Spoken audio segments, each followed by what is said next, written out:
First, my Vandana and refuge to my Master, Samma Sambuddha, the Dhamma and the Sangha, and also my Vandana to most senior, most inspiring, which is something similar, which I also would, not as much as Bhante, but the Himalayas, the Hindu background and the Buddhist the background, both coming together in our lives. So it inspired me. Sometimes I thought, oh, that's how Bhante is going like that, without any, especially in India, it's such a rough place. So my Vandana to Bhante is a pleasure actually for me, and also a bit nervous for me to be speaking of very senior, most senior venerable still left in this planet. The gems still we have. So only maybe after they pass away, people will more appreciate or realize. And welcome all blessings to friends in the Dhamma and our brother monk, especially venerable.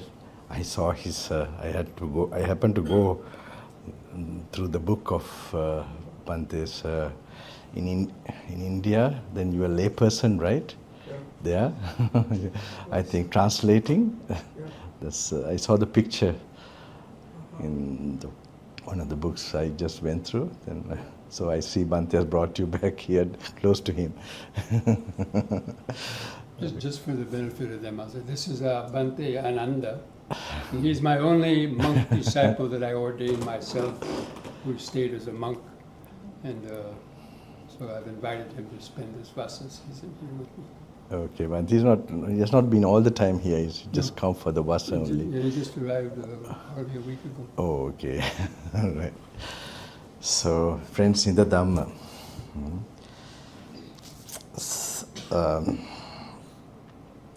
I have some few points I would like to share.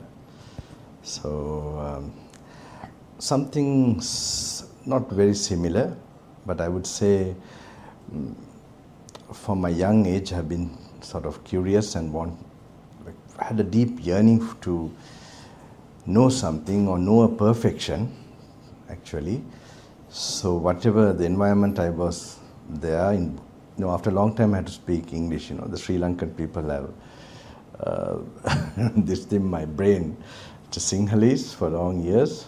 So otherwise there was a time I could speak in Sinhalese when I was brought up in southern Africa, Lesotho. I don't know whether you know this area.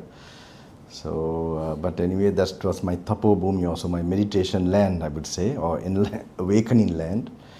Because so before that, I was with my father's environment, the where I was brought up, my father being an engineer. Those days, I was thinking, how to make a vehicle go on water. Because I thought water is easily available, and so like you can then have the vehicle running forever. So this was there, and then once I designed a machine called non-stop machine, but I had no ideas of physics and the laws of friction.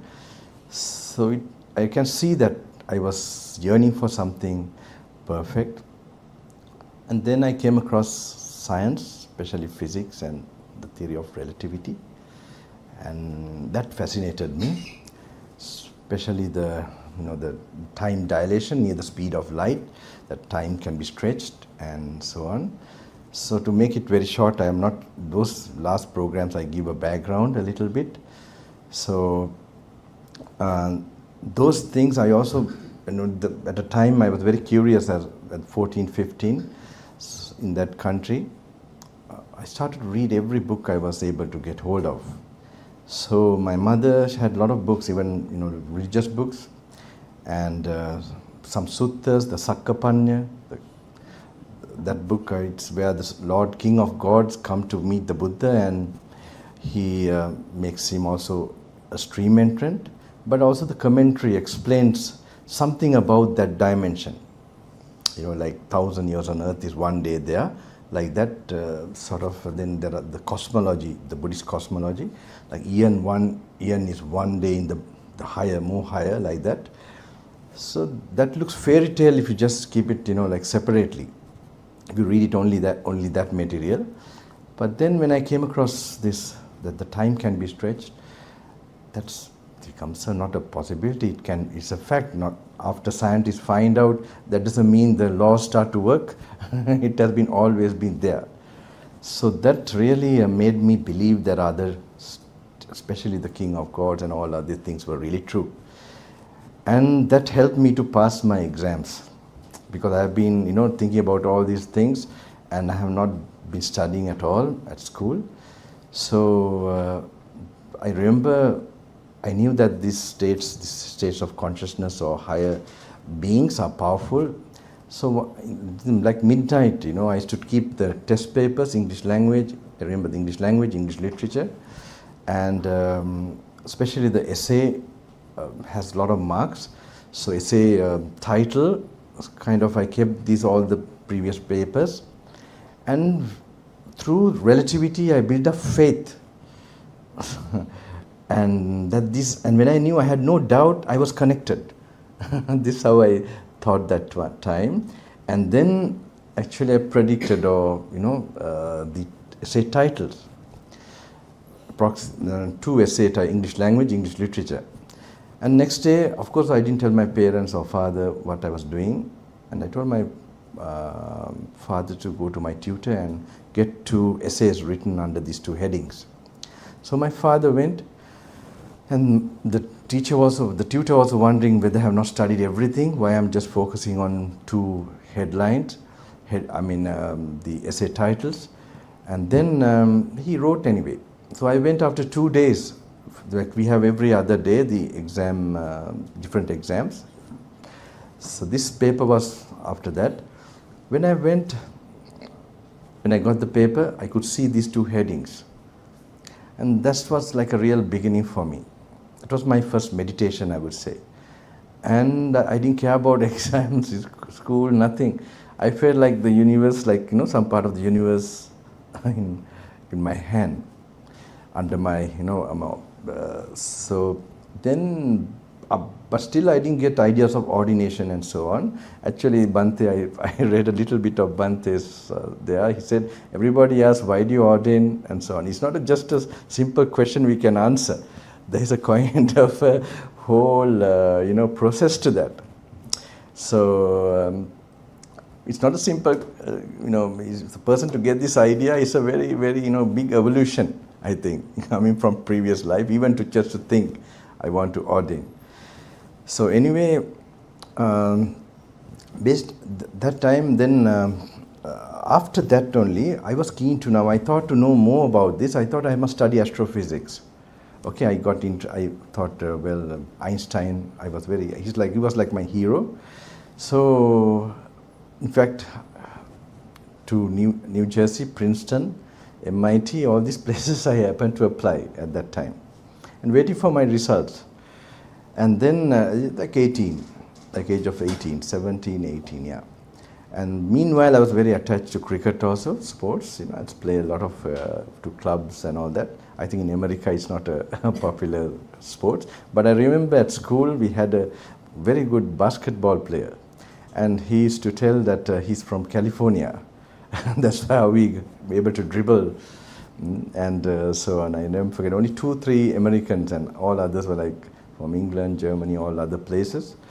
So anyway, after when I then after that, based on this, I used to go for walks for contemplation. I used to contemplate, think. I didn't think I was doing meditation. And then one occasion, like a flash, I would say, I don't know. It's like it just came to my mind, like anything that begins in time definitely ends. It was the mental picture, and I verbalized it that way. And for this understanding, there's no beginning, then there's no end. Like this, I reason out, and this is it, kind of feeling. And there was a mental picture of a monk also. And then I thought I should be like him, like this person called monk, because I was also not very familiar with monks. When we went to Sri Lanka when we were children, we just went to temple, then tied in. In Lesotho, there was no temple, only few Sri Lankan communities those days, families, just a few family, but no temple, no monk, nothing, no spiritual, any support there. Some churches were there, of course, and of course the discourse were the religion there in school, in the international schools. So anyway, this experience made me like, then I told that evening to my father, I want to be a monk. I didn't tell all this what happened, but he knew I would not just say, and sort of he. So later on, I came to Sri Lanka. Just same year, we went to all the holy places, and then through my grandma, I met this venerable, German Bhante, the wandering, actually a very special wandering monk. I didn't know that he was. I thought all the monks were like this actually, because this is the first one. But he used to come Pindapat, arms round. To my grandma's house once a month when he was in Colombo. Otherwise, he was on Charika, long Charika. Like that time also, he was like in his 79, like 80, close to 80, I think he stopped his Charika. Charika, you know what I mean by Charika? It's like wandering, by foot, walking, like Bhante has done a lot. And then, so this kind of Charika, he has also 29 years, I think, Venerable Jnana Vimala Mahathera. Then he was so old that time when he came. I felt such an aura in him when he came there. But still, I had my own idea. I didn't think I have anything to learn from him. Anyway, there's another meeting we had on the road. Like he was on his wandering trips, and I was on my bike. And there, he really, with one word, he gave me some kind of answer. I must tell you, I reasoned out those days, with these speeds. Now it didn't come this. I don't think it came this impermanent or like kind of experience. I remember I reasoned out, if something goes faster than the speed of light, okay, it's not possible. A particle, the mass increases. It goes back in time. Mathematically, it shows it goes back in time. So I reasoned out memory is that like a speed. So then I thought meditation, like intuition and all that, it's more faster, more speed, and it will come to a point where time will stop. This how I had a kind of a mental picture. So anyway, after this experience, I was like not, it was very, and then I didn't want to go anywhere. I want to be a monk because I saw even the mountains that was in front of me. Like there was it's a nice area, Drakensberg. Just past the Drakensberg mountains. Lesotho is called the Switzerland of Africa actually. So very plain and really nice for solitude. So I saw even the mountains like jelly. So what to tell about, like for example the university buildings of Princeton, they're like, that will also just disappear one day. So anyway, this was the beginning. And then we went, and when I met my teacher, again in his he directed immediately to the sutras. Okay, Buddha's original words. Actually, he told me to read the Satipatthana Sutta, everything will be okay. And he told me the bookshop also. It's like those days there was only one bookshop in Colombo. It's called in the Green Path. So I went there and then started my journey with the sutta. Okay, reading the sutta, applying it. In other programs, I have told how, because sutta is like a meditation object. So you have to, it's those times, in the Buddha's time, when Buddha saw when the person was ready or prepared, his faculties were mature. Then only he told this certain type of suttas which brought that insight for experiencing Nibbana. Okay, so it's not to be studied, but I see most of you are in really tough life, And I see you all. Don't worry now. Here, leave all these thoughts. Okay, I know you can't smile artificially. You're really present with your real feelings and things. Don't worry. Okay, it's just a small drop in this moment can give you something. I believe, push. I hope. And start and to seize a blessing, whatever condition one is in life. I'm coming to that, okay? In the end of the program, I'm going to give a small gift. right? So from whatever some Himalaya energy, all right? Himalaya is nothing but compassion meditation, karuna. I realized those days we have read books about, autobiography of yogi and all that. So you have this Mahavatar Babaji and all that. So initially, we were just expecting to meet such people when I first went as a young boy. So later I came to the conclusion that entire Himalayas is Karaniya Metta Sutta, compassion. It's that consciousness. So that's many beings have gone there and practiced this. Actually, bodhisattva and so on, and yogis, they also like bodhisattvas who are practicing properly. So anyway, with my teacher, when he directed me to the suttas, and immediately I knew how to use it actually, to apply it, to be in the present moment, to be mindful in the present moment, develop samadhi, to get that blissful mind first. And I know Bhante gets the blissful mind in a different way now, actually, because we have a similar, I think I get the Bhakti Yoga, I think Bhante, I don't know, from Bhakti Yoga, this kind of blissful, Buddha-lambana priti, I hope to put it that way, where the joy of the qualities of the Buddha or those noble beings, reflecting on that.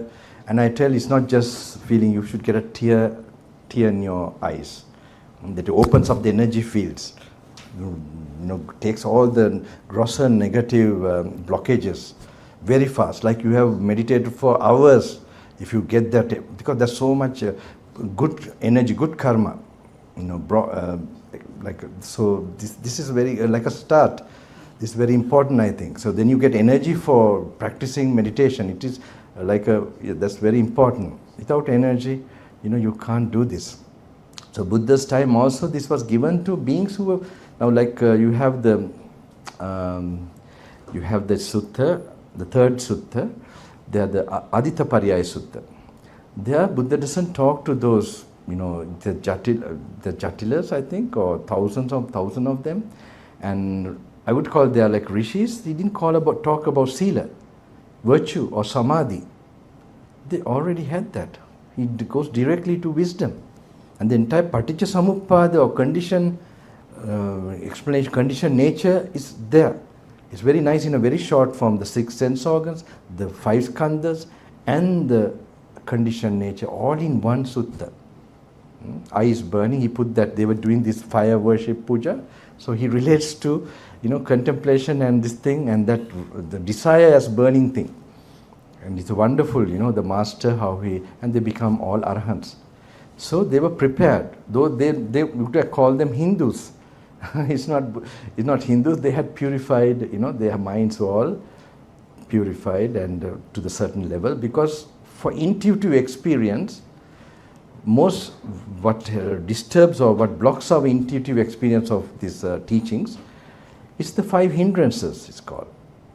Okay, we can know it intellectually, and sometimes so the 5 senses and the 5 hindrances is the main thing that will block our actual intuitive experience. Now with Satipatthana, all this is practice, and this is a mindful meditation, all that. So if you can have more sense restraint, I will talk about even phones and all that, you can make your lifestyle more steady and peaceful, you will make these truths personal. This is very important for us to make it, just not to hear our teaching, and then we have to make sure in this lifetime we will lose all doubt about the Buddha. That is really true. So anyway, I will come to that little later. But the important thing is then what happened? I met my teacher, and then I started reading and applying. And I have told in the previous programs so many times that how I had an auntie who gets angry. And so I happened to this Mahahastipadoppana Sutta. It is actually called the elephant footprint discourse. Why is it called so? It is equating the elephant's footprint to the 4 noble truths. That it is the highest idea you can have in the world. That all ideas, all knowledge can be put under that.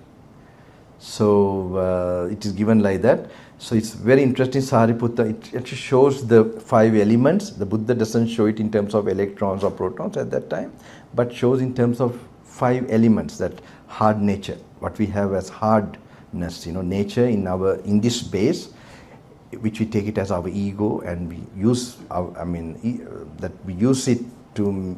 It's a concept actually. So this is what is within us, what we call hard, and what is outside. So when you look at it as something, when you really look into it, they're same. And then watery nature like that, in that way. And then when we actually analyze like that, take it apart, for example, we become empty. Empty of a person. And this way, there's also where we know that our consciousness, our feelings depend on this kind of body. So then we know that the body, the consciousness and the experiences we go through is also empty and not you. Like this, there's a way of analyzing, contemplating. Okay, I will tell it much later. So this kind of practices are there. So you have to do it personally, and then if someone comes shouting or someone praises you also, anything like that, you should be able to apply in the working place, in your family. I know people where the wife was able to practice like that, where the husband, then without reacting, just to be, that's good, because even inside, if you show that you're not reacting, but inside you have this people know that, and you make karma also. Okay, so I will come why I came here at this time. So the sutras were very important. This is how I started. And initially I was into the sutras very much. That means meditating, not like a study thing. I think it's a big corruption when the sutras are studied. So when I went to, not easy for me to give speeches like that. So anyway, the first trip I came to States was many years ago. I was invited by one American gentleman. I don't know, he was from DC, I think. Don't know whether they are there now. I met them last time. I told him I will come when I am an arahant. I am not thinking in terms of these names, but I thought I should be pure enough, or at least perfect enough, to come and come to this part of the world, or anywhere to teach or whatever. So I kind of meant it. Okay. So anyway, my life went on. Then I happened to start going to Himalayas, or Kailash especially, from 2008. And 2008 they didn't allow, so I stayed in India in 2009 and 10 I didn't go. Then 11 also I didn't go, 12, 13, 14 like that I started going. Every time it's high altitude, you normally everybody get altitude sickness. Okay, it's normal. And but 2015, I also had some signs not to go that year. But it was the earthquake in the Nepal side, Kathmandu and all that. So there I was in Buddha Gaya. I felt that we were taking dana, lunch, when our tables were shaking in Buddha Gaya. Not shaking, like very slightly, and it's so unusual that I looked at the brother monk, and he looked at me, and then I said, we must go out. It's an earthquake. So then I went back after very short time, because I had many friends who helped me, or devotees, agencies and all that, who helped me to go to Kailash up till that time. So I didn't think of going to Kailash again, but I went just to be there. So when I was there, suddenly I found that I could get the permits and visas and everything. Kailash again is open in another route. So I went, but I had some definite, I would say, gut information and some kind of thing not to go. But sometimes I don't believe that when facts are that, I thought, why should I too much believe the kind of science and all that? That time I really went wrong. So anyway, I went on this. Do you understand my English? I don't know, Bhante. I hope it's not very, not practiced for a long time. Anyway, I hope I can convey the information. So then anyway, I went there, and there from Lhasa actually. This is the first time I started to go by Lhasa, through Lhasa, and they are then capital of Tibet, right? And then 3 days it takes for you to near the lake, Mansaro Lake. There's a picture of Bhante has taken from a very rare view, in fact. I have not seen in that view, like you have Kailash further away, and then I saw it downstairs or somewhere. So in that lake, actually, I happened to face a near-death experience. I want to cut short all these stories, okay, to come to more points. So my discourses are very long normally, 1 hour, not 2 hour, 3 hour. But please wait for 2 hours at least, okay? Then because we'll see. There I won't tell what happened for that to happen. That I suddenly felt tremendous weakness and breathlessness. So I went to tell my guide, to arrange for me a kind of a place to lie down. And they immediately arranged. It's about 10 o'clock or that time. They took long time to sort of give me a proper place to rest after we have come to that height. So then they knew I couldn't even tie my shoes, the boots laces, like can't lift my hand, like breathing for how long to go like that. So they brought a local Hore or somewhere. They called a local doctor. He came, checked my pressure. Pressure was high. Gave some local tablet, some kind of, they are kind of, not a tablet, like a capsule thing. I took that. And I had to wait for next day for, there's a helicopter, Takkalakot, there are helicopters that can take you down. Because you have to descend. There's no other real medicine for this. So what happened, we waited for the doctor to come in the morning. I just managed, I cut short, the time I felt really I'm going to leave was like 3 o'clock in the morning. I thought I can't go on like that, and then I was preparing myself. So we have a practice, actually already practiced for some time. It's like seeing from our body and our consciousness mentally from outside, okay? And then to see them as body, feeling, perception, what is made up of, the components, the skandhas. So this practice I was going to prepare myself, and before I did that, a thought came to me, like I couldn't give enough to the people. And it's kind of a regret. So I thought next life only what to do. And then I just made up my mind like that. So anyway, I survived that incident. That was the one that I thought I should have given something on the way. Should I not waited for, then I knew it's really, then it didn't work to 2015, but 16 I was recovering.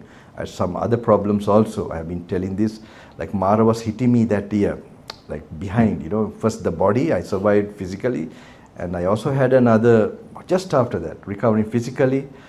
Somebody even asked, I thought it's not time for me to tell, like my robes were almost like, but to be removed. Not that, it was like terrible time, the worst in my life. So I would like to tell exactly what happened, but I don't think it's not the time yet. Bhante has nicely revealed so many things in his book, but a very interesting thing made me survive mentally. What you like, really what you desire only is really attacked by the Mara. So it pains you, it hurts you. So even if you like purity and all this, even that, Sila and all these things too. So it was the way I think the Sila and all that, my expectation, it was really challenged at that situation. And there, what came to my mind was not a proper English word, but I told to myself, don't egolize this. It's just a happening. Just don't egolize this. And that really made me, and I have told many people that whenever you have so much challenges and difficulties, there are gems in front of you. The main thing where we fail is that we don't continue. Okay, and even in the monk's life, I see like I had a similar type of obstacles coming again and again, even though practicing. Well, I can continue practicing. But one day I was a little bit fed up actually, and I had no senior monks to ask also. All have passed away, most of my teachers at that time. So one monk, I had some faith. He happened to come to that area, and I thought I'd put this question to him. I said, Bhante, I'm facing this problem again and again for so many years. Then he told me a nice thing that when you're striving, you get obstacles. You get, the Mara, he challenges you. And many people, what they do is when they get that kind of obstacle, they just go to him, they be with him, they give up the practice. But then he said, if the very few who really succeed, they continue. And now I think like Mara also get tired after some time if you continue to strive. So but anyway, he told me it's like be like a flowing river. You know, you put some dirt or something into the river, after 10 meters, it is clean again. So he said, you're also like a river. He encouraged me so much that time, and he's right. And as you go on, you continue practicing, striving, and it's mainly our ego, you know, like we identify so much with even purity, even our disasters, our calamities. We sort of try to, but if we continue, really we can really achieve. All the people who have succeeded, I believe, they face challenges, but they are the ones who really continue. They kept on jogging. Am I right? That's word, jogging. I don't know. I heard this word from one American gentleman. I think that is it right, Bante? Jogging. Juggling or jogging. Keep jogging. Jogging. Not the jogging, Bante. Like I don't know. Juggling means that balancing things. Okay. And even if you like fail and go really down and you just keep on continuing, does that mean jogging? Like keep on jogging or something? I don't know. Well, in English colloquial, we say keep on trucking. Trucking, okay. Then I use that word. Okay. So yeah. That's the idea, because even very great people, if you find out, they have been doing that when they have really gone bottom low. Ones who don't, they just fall down, they break down. So that should not happen. It's a very important secret. So I see myself too that time, but this monk encouraged me a lot. So anyway, this is for me very that period. That's the one time. Then 2017, I came to do the first programs, right? Then after that again, 2018, 2017 or 18. Where's 17? December, the last, and they also called me for Vasa 2018. So now only I managed to come again. Even so, 2018 again I went to the Himalayas, Badrinath and all these places. I was doing my practice there and new places in that area. Continue to practice there. And Yala, I don't know, Sri Lanka, the national park. Many times there are very remote areas like the army camp, small camp. They gave me food and it was a very nice time. So I kept doing those things there. I don't think I did any special programs or anything. Anyway, it went on. 2 years back, I had another very special experience, which brought me to now this. It was a meeting through one of my old assistant in Buddhagaya. He told me like he's always expecting me meditate. He's a Hindu, Indian, but he likes me too much and really believes that I'll do something. So his idea of spirituality is some kind of miracles. Like his baby is now there and he tells one day you have to create chocolate and give something like this. His idea like that, Bante, all this meditation. So anyway, there's one sadhu or one famous person now. He told me, Bante, you should go and meet him or see him. I'm sure he will, be connected to you. So when he tells something, he normally doesn't tell me like that. I am also not too interested to now go like that or meet anybody. I do even when I go to the mountains, I take the Samyutta Nikaya. But my luggage is mostly the Samyutta Nikaya, Majjhima Nikaya, like this, some of the now a lot of medicines. Not only these two, we are recovering now from a viral thing. Don't worry, I'm okay. It's not going to transmit to you. I was wondering in San Jose or somewhere. There was where did we go there? All the nuns were wearing masks. I was wondering whether they were frightened of me that I'm going to, or whether they have a virus that's going to come to me. Anyway. It's from a mosquito, so it's all gone long time, about 5 months now. Okay, but now I'm regaining some strength. I really lost a lot of strength and I had to eat a lot, sleep a lot, like that, to recover.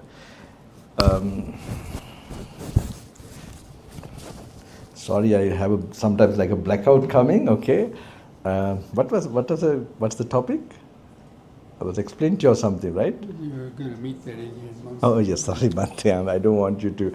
You all must be alert. I hope you're not somewhere. And then what happened in that? Sorry, Bhante. Thank you.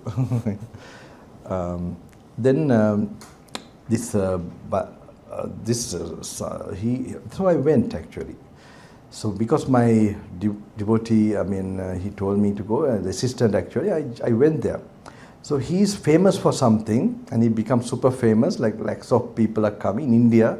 Now even in India also, in all over the world actually, sometimes they have lost faith in, the robes.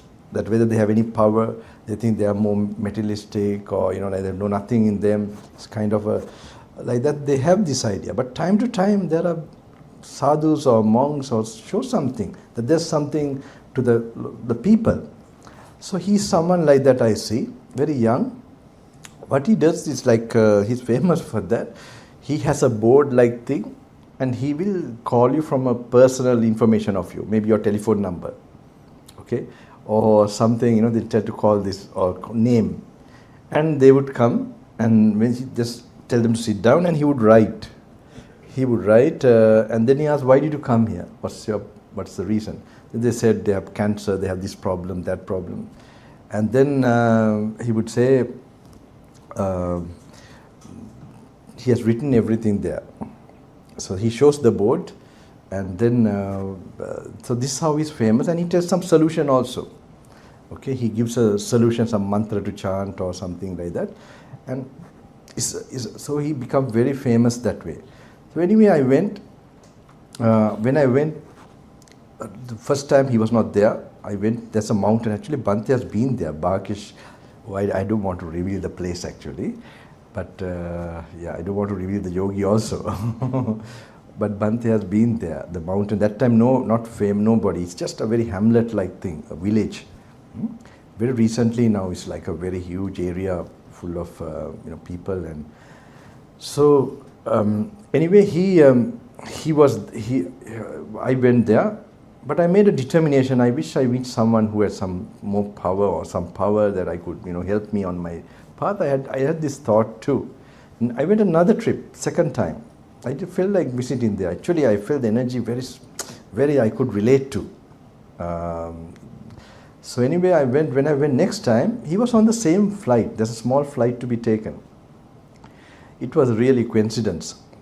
And then when we landed and all that, a lot of people, there. It was in the night, and then later he saw me from far, I think, and he called me in the car with his security and everybody. And I went close, and he asked me, "Are you going to that place?"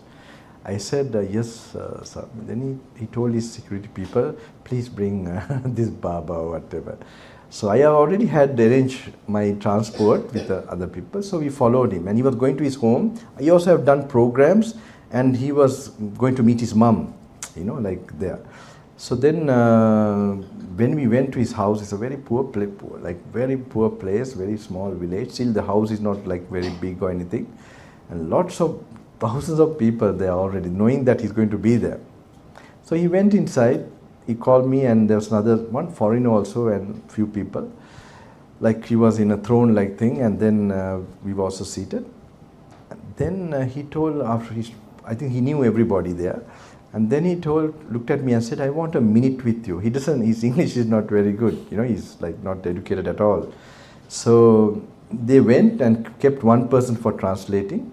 And he did the same thing to me. That told everything, like what's up, I'm up to, and what's to be done. And later on I met him several times without any, I don't have any influence. I don't have phones or anything to contact or keep any. But I was bumping into him any time he was there. And he told me the reason was that we have been brother yogis in the previous life. And later one day he came out telling, "This is not enough, not enough." And I asked, what is Swami, what is not enough? And he also didn't know. He said, "I will explain to you in my, room or kuti." So later that night, like 2 o'clock in the morning, there's so much crowd and people. So then when he came, when we were in personally, he said, your meditation is good, but you can do more meditation. You can do more. That's why I want to encourage you. And like that, he told me, you can do more and like that. So I went back and I did my normal practice. I must tell you that after I become a monk, I lived like mostly an ascetic life, like walking a lot, and first staying with my teacher and slowly always like 3 hours of Pindapata, and then slowly we used to stay in a Parappadu island hermitage in Sri Lanka. It's a nice place, and close to island hermitage there's a nuns monastery called Parappadu. So we were there actually with German Jnana Vimala Bhante. And so he wanted us to go Pindapat. That's why, like those days also, when I come for programs, I insist at least some kind of Pindapat, because just for his, this is also arranged Pindapat. It's not like just going out, it's a different thing, but still, I don't want, how he lived, at least a bit of it. Wherever I go, I like to do it. So he insisted for us to go Pindapat. It was very tough those days. The food was arranged in Pulgastu, and so it's another story how we managed to finally start this. And then I started also, with his permission, go on small charikas, walking this thing, like slowly get used to that. And then it was like that, and like I was young also, so I used to walk from sometimes forest to forest there, and then the LTT, the terrorist areas those days, cutting across, then come for Vasa period to him, stay at Parappadu. So this way I used Samadhi more, because I was faced with too much physical this thing. Like Samadhi is a bit like a anesthesia, or you don't feel the sense world too much, the heat, the cold, and so on. So I went extreme in that way, and I also had to stay with little rough people, like even my people in the surrounding area were not really supportive, but that was nice. I could practice more within me. It was not easy period in the beginning with my teacher. Teacher was great there, inspiring and this thing, but so my reading the suttas, analyzing, slowly diminished. Actually, I would say from day one of ordination. Before that, I did a lot. I was in it, and as a lay person. So this went down like that. So even in the Himalayas, I take the forest. Anywhere I go solitary, I take the Samyutta Nikaya. I know this had to be done. This had to be read and contemplated. But 1 page, 2 page I read and go back to Samadhi, concentrating. So concentrating means through Metta, Anapanasati. This way I got used to practicing. So little bit, only when I faced a real challenging situation, like once I was looked after by some robbers. It was in the middle of, inside the jungle. I don't know whether in Sri Lanka, Knuckles range, so cutting from Laggala to, that time I met Jnanadeepa Bhante also. I saw a picture of Bhante. That time he also told he got lost in that route. So he thought, okay, that he knew I was high spirited, and said, okay, once in a way, adventure. Then he really encouraged me to go. But I had a very tough time. Anyway, I had a lot of good luck, I think. Finally, I met these people, and they looked after me. And that was one time I realized Samadhi don't work with a lot of pain. Because to get Samadhi or that blissfulness, you have to have some physical comfort, physical, if there is lot of pain, it's difficult.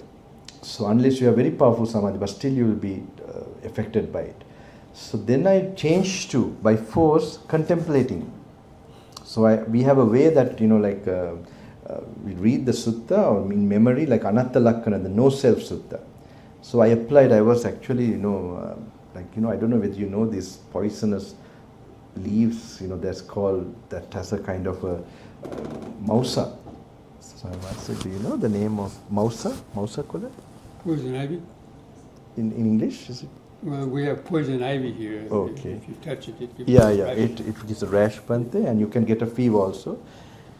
And I was thinking thorns were being pricked, I was going through the bushes of that, bush full of bushes, and then I was like, so in the forest we keep the robes, the double robe, all that. Actually, not like this. We would fold it and then sort of, put both robes on the shoulders and tie it so that the robes are protected. So when I was there, I thought it's thorns, but it was this. So all the, especially the head area, it was like I have been whipped. So anyway, when so many other things happened there. Finally, I came to these robbers. Robbers mean when they found me, they were surprised to find in the midst of such a jungle. So then I wanted to rest completely. So 2 days I stayed there. They gave me food and everything and showed me the way out. So when I was lying down, I thought I don't want to die like this. I had to come to some peace. So then I tried to get that samadhi. No, it's not possible. Especially the head area, you feel distracted. Then I remembered my teacher told to memorize some sutras which are striking. So that one of it was the 5 Kanda Sutta. 5 Kandas, and especially the Anatta Lakkana Sutta, no self Sutta. So that one, very simple observations, like you have the feeling and you face the feeling, you observe it, and then the feeling is suffering, already, to note it. And then it says, the way Pali it is said is, like say for example Vedana, Rupa Vedana Sanya, all it is applied, so they are not separate. So if you can take just the feeling, I took like that, Vedana Bhikkhave Anatta, the feeling is not yourself, Buddha says. Vedana Chihitam Bhikkhave Atta, why is it not yourself? Vedana Abadaya is subject to affliction. Sangvatteya, you can't order the feeling. May the feeling be like this, may the feeling not be like that. Okay, this seems very simple. If you can sort of think anything normally in life also, you can let go and leave that illusionary idea, this is me. So when I slowly started to observe like that, and there are not 3 ways of observing it, I felt the feeling was reducing. Then I realized, I was wondering, I was really feeling faith in the Buddha's teaching, in pain, that this pain is reducing. The pain is there, I was not feeling.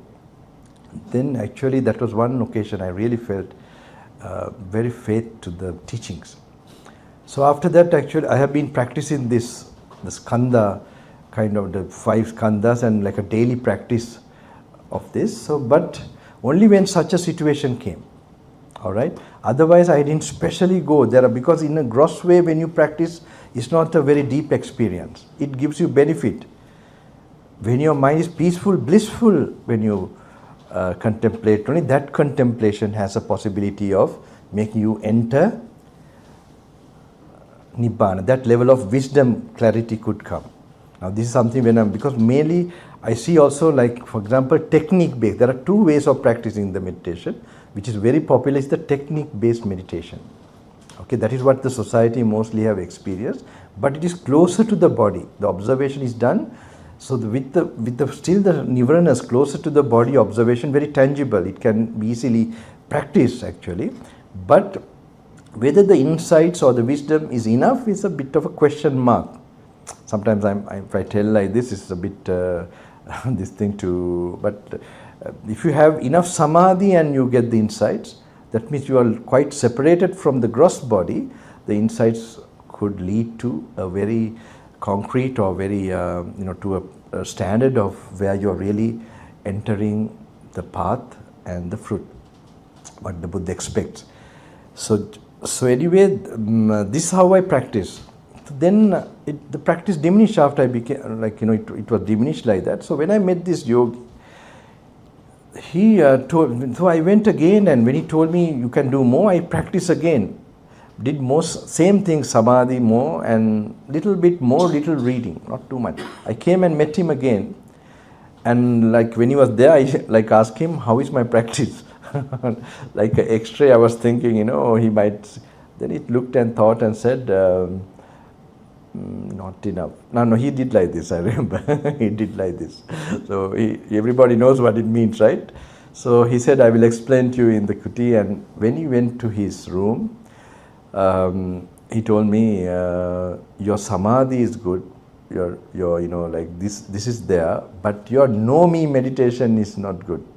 Now the closest way to, like in India you have Ramana Maharishi, where actually I see him, he's taking as the body as no self, but there's no real analyzing, contemplating process which leads to like the consciousness and everything is not you, even equanimity feelings.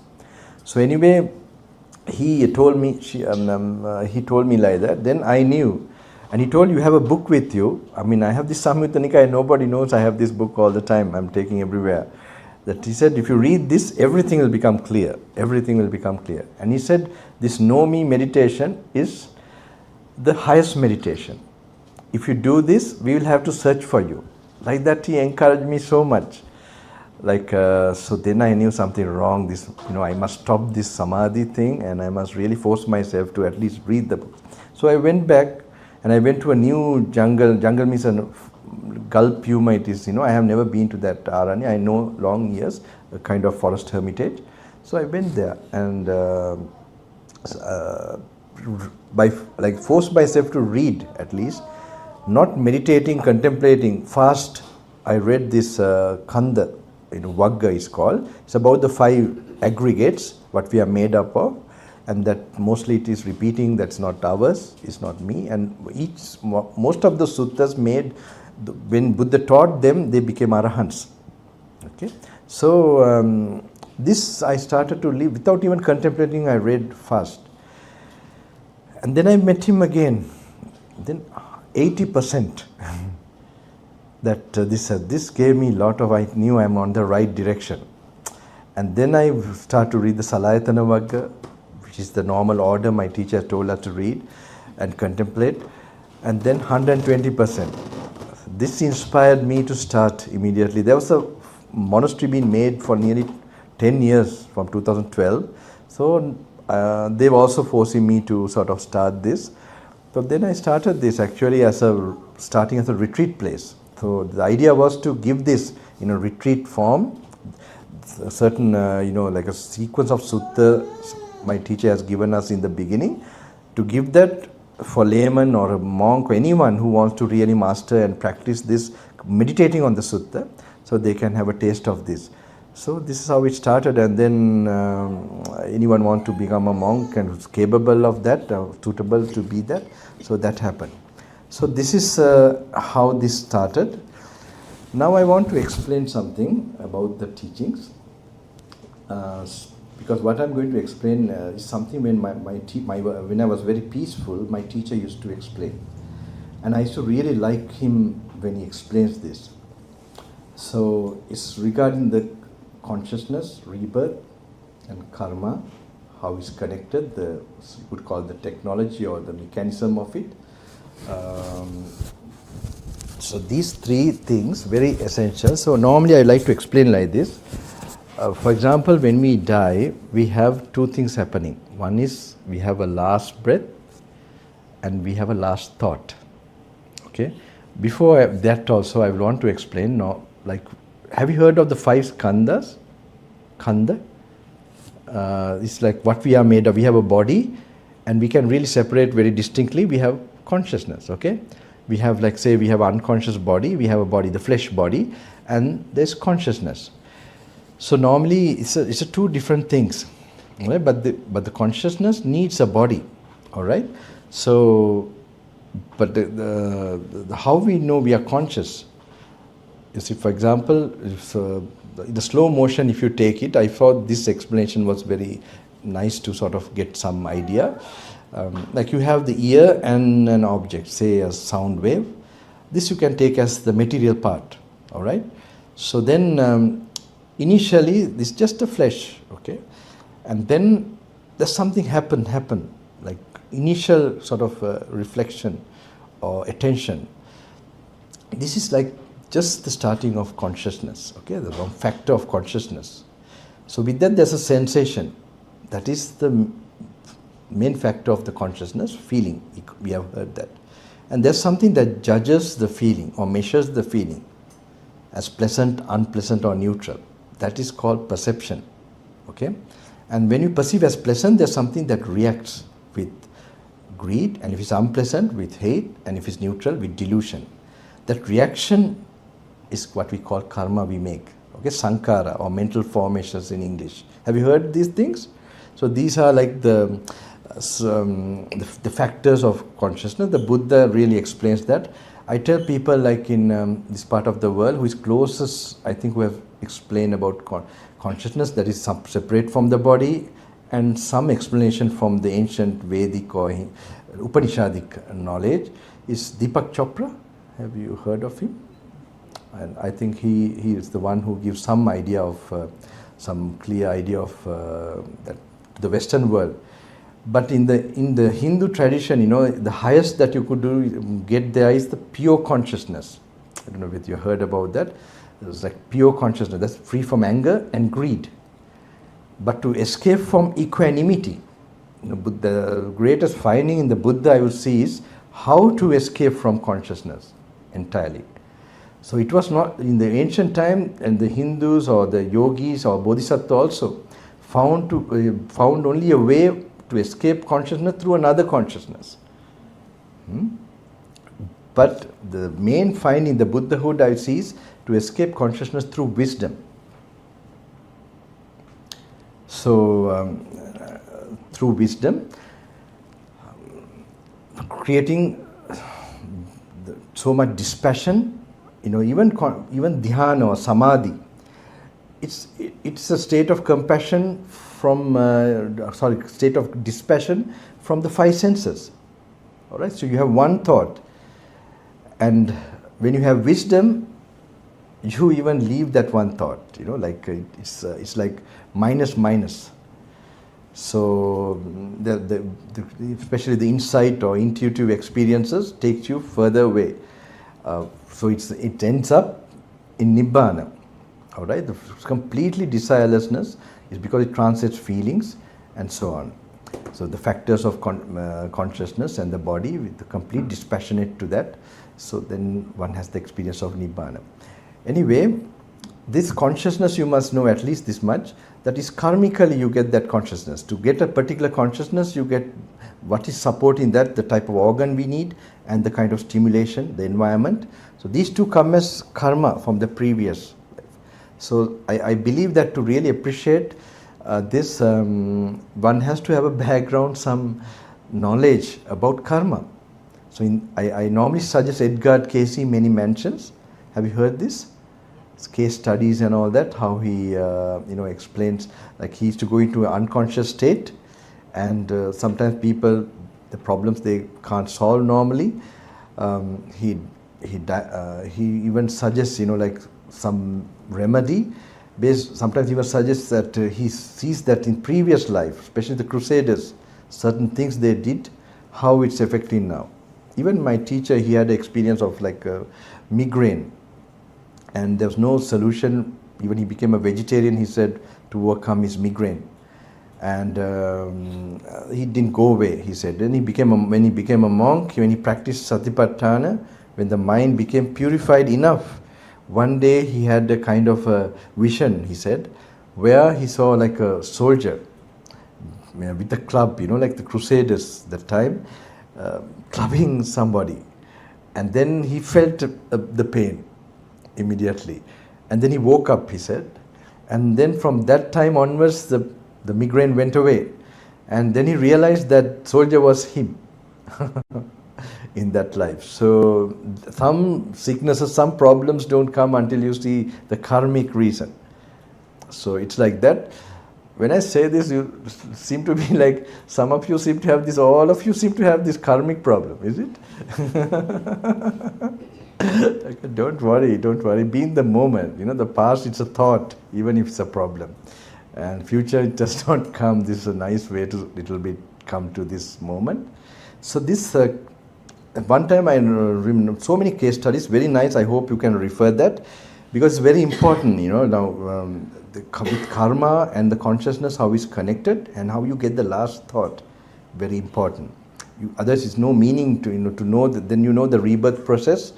And what is this meditation, the main purpose of this meditation and controlling your emotions and all these things, what's the real purpose? It's not just to have a peaceful time in this planet.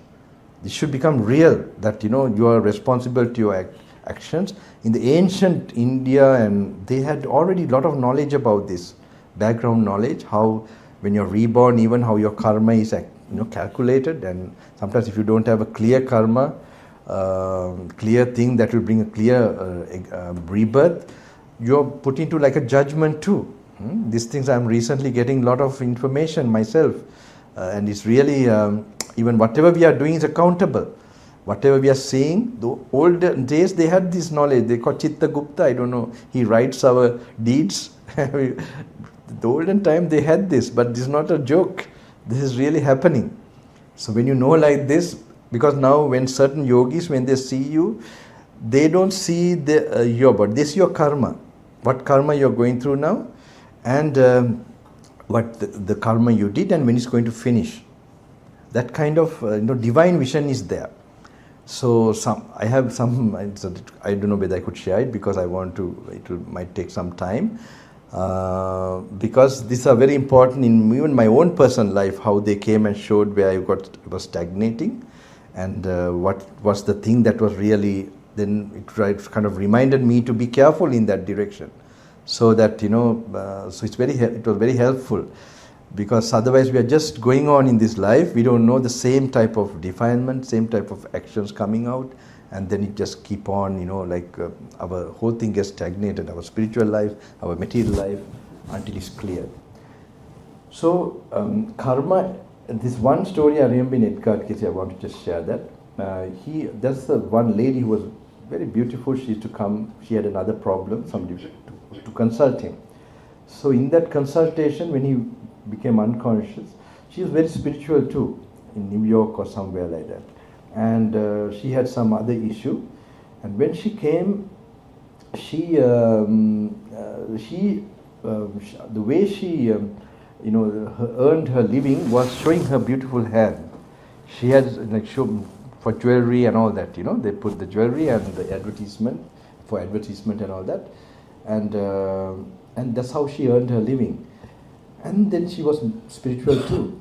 To see the previous lives, she has been a nun, and she has been a nun, and when she used to clean the toilet and everything, she didn't think it's yuck and all that, she really, with faith, she cleaned all that. That was the karma, she got that beautiful hand, according to Edgar Cayce. So like that, he has many very interesting, because I did explain sometimes you have kept something inside your mind, and how that has come, like not anger or bitterness or something, how it has now manifested in this present life.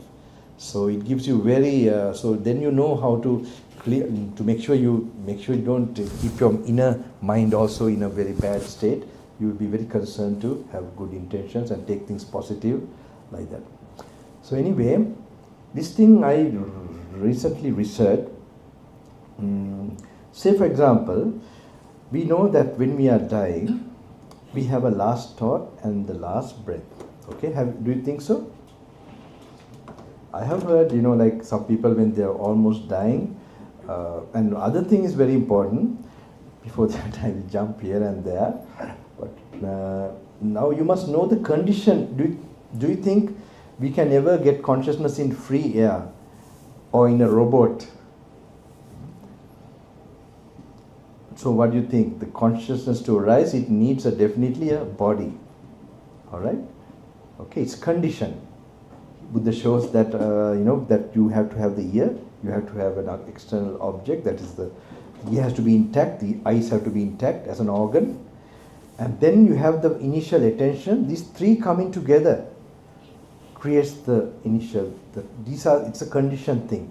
And like you can't have a sound striking your eyes and you hear from the eyes, okay?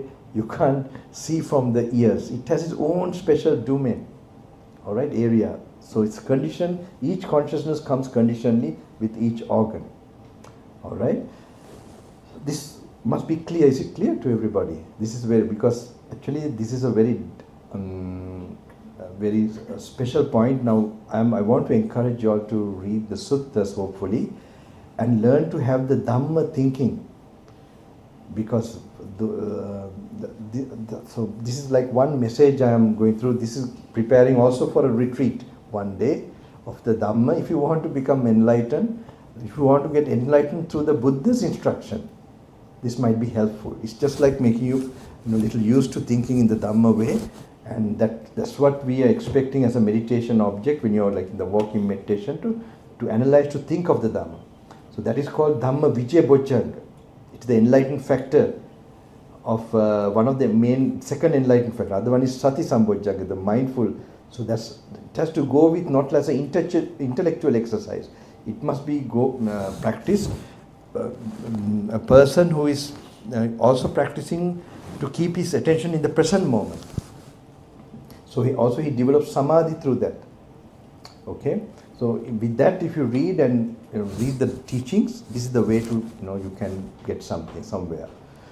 So these sutras are like that. You have to contemplate this way.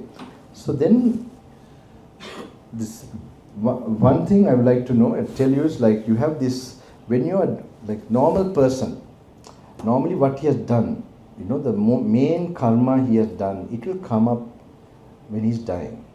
Okay, the thought that will come up will be, so normally we have, for example, as a normal person, we are living a family life, and also we have office or working place. So these are the main places where we interact. All right. So when we interact, normally how do we interact? We will get attracted to what is attractive, and what is repulsive, we will get repulsed. So with greed and anger, this will happen. All right.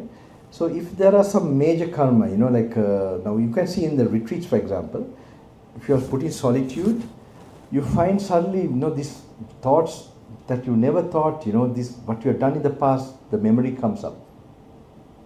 So I tell people, when now they are going to practice with those thoughts and distracting thoughts, and when they put the Dhamma and the practices, these thoughts slowly diminish, or you learn to handle them. So this is actually, that's why it's called a process of cleansing. With this tapasya, this kind of meditation and practice is going to cleanse that bad karma.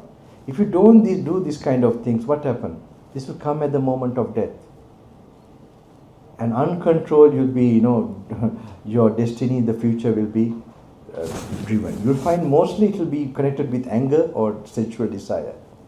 So these are the strongest karma, especially when it becomes a physical karma. Physical karma get recorded very much. And sometimes the nature waits for you until you really, whether you change yourself. So just to tell you in a simple way, that otherwise you'll find yourself, so you have to correct yourself, the way you react, the way you behave. Otherwise it keeps on waiting until you pass the exam, life's exam. I really like to give, because I am trying to, the real personal experiences how regarding this with some of the yogis. But anyway, I want to explain one very important thing, make you do, then we can relax and I can go into other topics. So now when you, in the sense world, if you are a normal person and you have not done really bad things, so when you are dying, you get an object and then you have the last breath, okay? So what do you think, so when there's an object, so what do you think normally a normal person can observe the breath?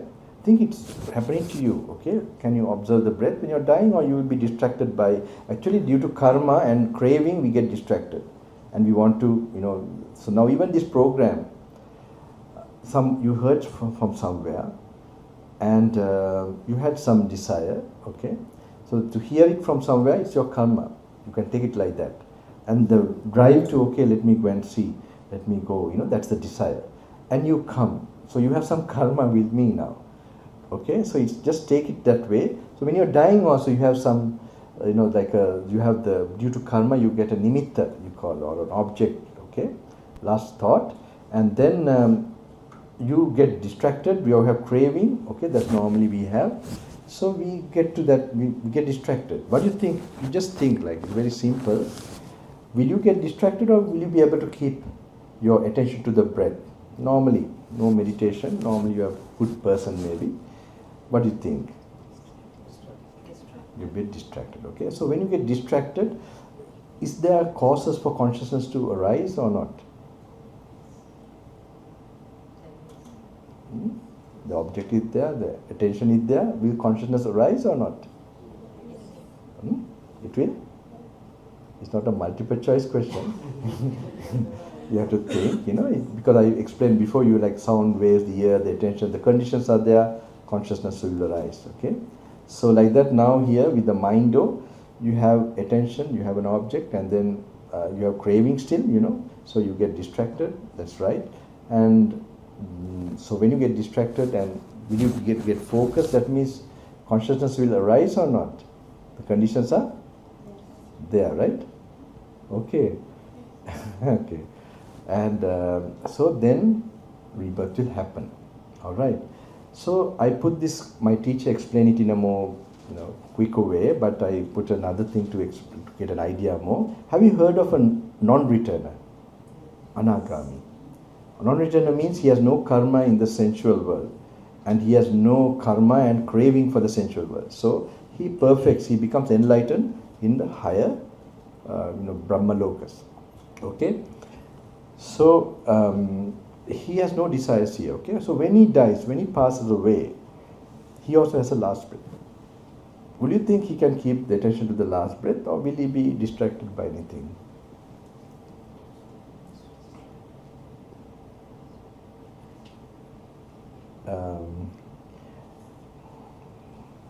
What do you think? Do you thinking? But you don't want to tell the answer?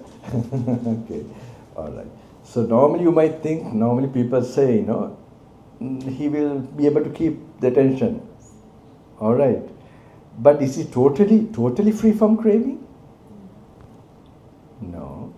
And is he attached to anything still? Meditation. Sorry? Okay, meditation or peacefulness or blissfulness or whatever, okay? So that's a neutral feeling, all right? So that when that feeling is experienced, he's not attached to five senses. He will not get a last moment. But that peacefulness, will it not be an object for consciousness or not? It will be an object. So when there's an object, will consciousness arise or not? Will arise. So then too also it will not happen. So for Arahant, what's the difference? He has no attachment, craving whatsoever, no karma to any feelings whatsoever, okay? When the last breath goes, you imagine, it's not a thinking thing, you have to like apply to yourself, to get used to your third eye, the wisdom eye, to kind of, to become, when the last breath goes, do you think he can keep his attention? Just think you became an Arahant. When the last breath goes, will you, if you don't have any attachment, nothing, will you be able to just settle to the breath, not attached to breath also? You will be, okay? So when you just imagine yourself, if you keep attention to the last breath, will there be conditions for consciousness to arise? Were you distracted by anything? Nothing. So when conditions are not there, will consciousness arise? No. And my teacher used to warn me, it's deep. Okay? I'm also going to warn you, it's deep. I hope I just want to encourage you to read the Buddha's, even the bedside or whatever.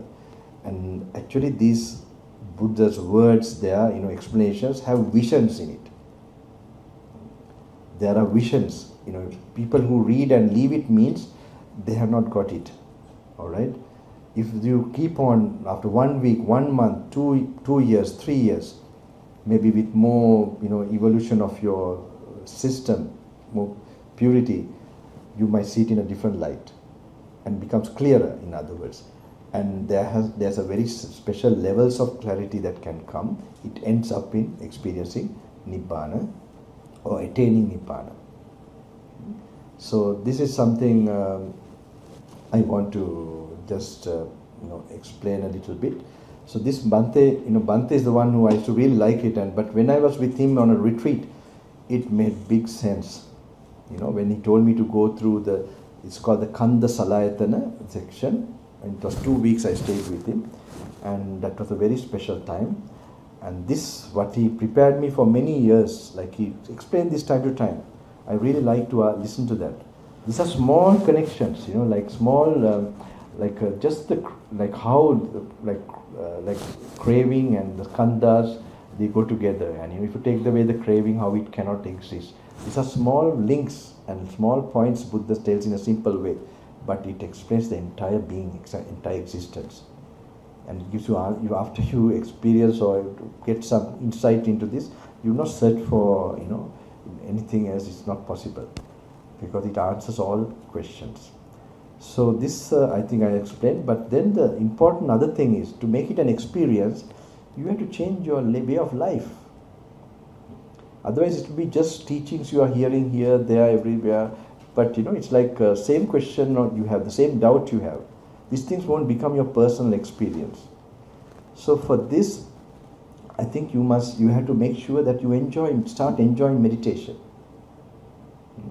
That is like you learn to do work and live life without feeling tired or exhausted or like mentally drained by the situations, things you are going through. All right. So that starts early morning. You must have a lifestyle. Start this. Some people start yoga. Some people do exercise. All that. This you must start. I think early morning. Whatever, like you brush your teeth and wash your face. Like at least metta, compassion, meditation, and anapanasati, where you really master it. You get like an air conditioned effect in your brain first. To empty the thoughts. Now even people who have become great or done great things in this world, they consciously or unconsciously, they have been doing this practice where they empty their mind. And sometimes what they are postponing, they have learned to like remind those things in their empty mind.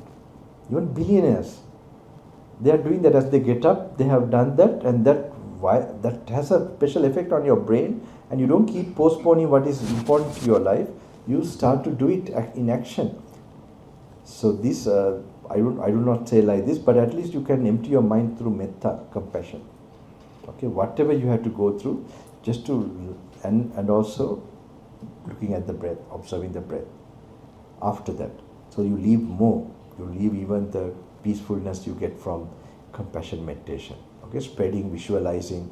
We have it in the sutra also. It's something you can start, and then also noting where you really went wrong in your life, where you really broke the 5 precepts somewhere, where you have to lie, you have to steal. Then you must note, I'm going to, really stop this. And then when you get out, there are 2 practices if you want to really develop peacefulness and meditation. One is called sense restraint. Not to take things too much, learn to see things like, now, when I look at you, I see your details, okay? Now, if I look like this, I don't know whether if you can see my eyes, I'm not focused. Okay, I'm seeing general crowd.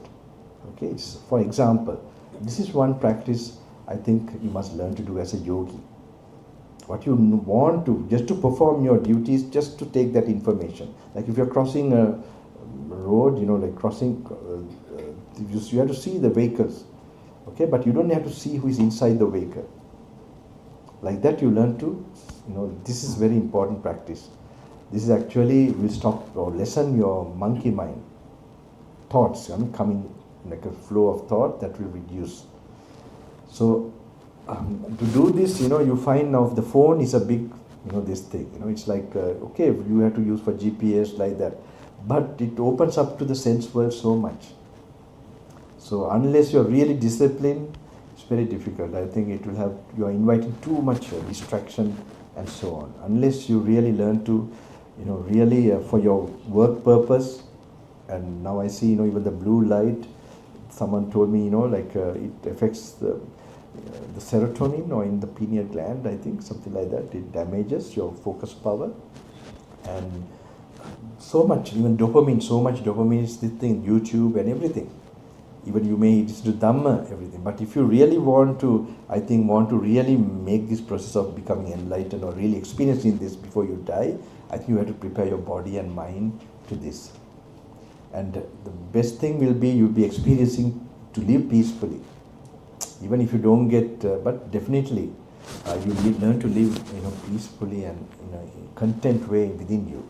So other one is to keep your attention in the present moment. That you have to master.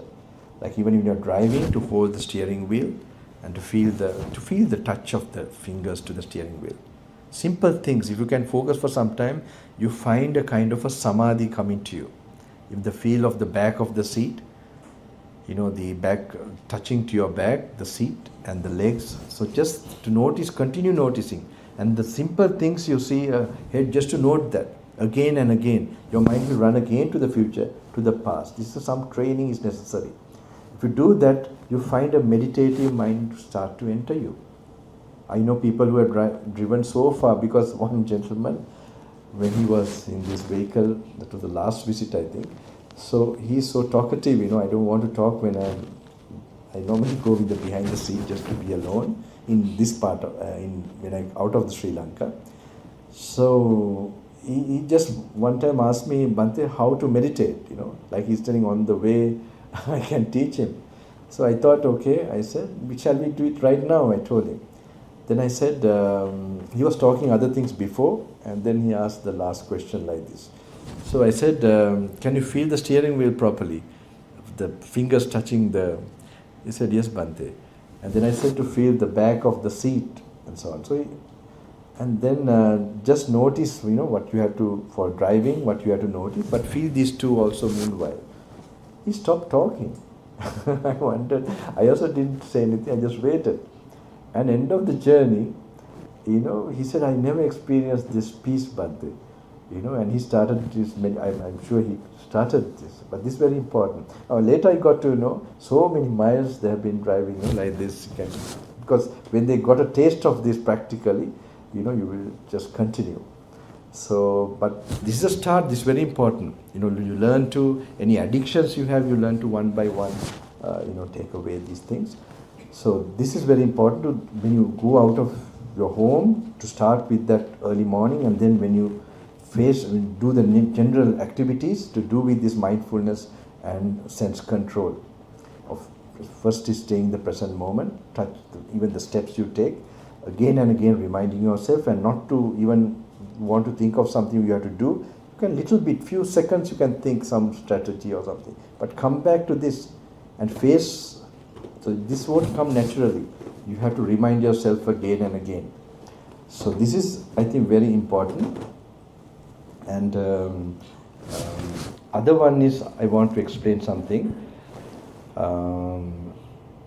This is like the danger or damage of certain. Now I know one family where the daughter or the granddaughter was going through a hard time. She was very young.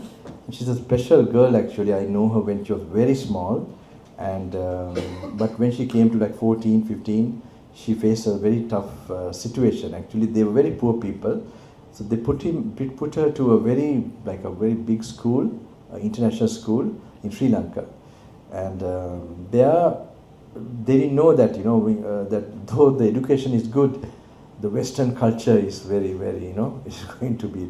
So one of the sleepovers, one of the children, she had a bad experience, and after that later on her life also changed very much. And the parents were worried. And then one day she was coming to, then the parents want her to meet me. And when she came, I heard her grandma asking, did you take a bath? So I was wondering why she asked like that. And she said, yes, Acha. And then when she came and sat nearby, actually she told everything what happened to her. She has not been telling anybody. 2 years she was addicted to the phone and seeing things which should not be seen, like that for that age. And she just revealed to me. And so recently she was getting the smell of, I don't know how to say this, like poo or feces around her body.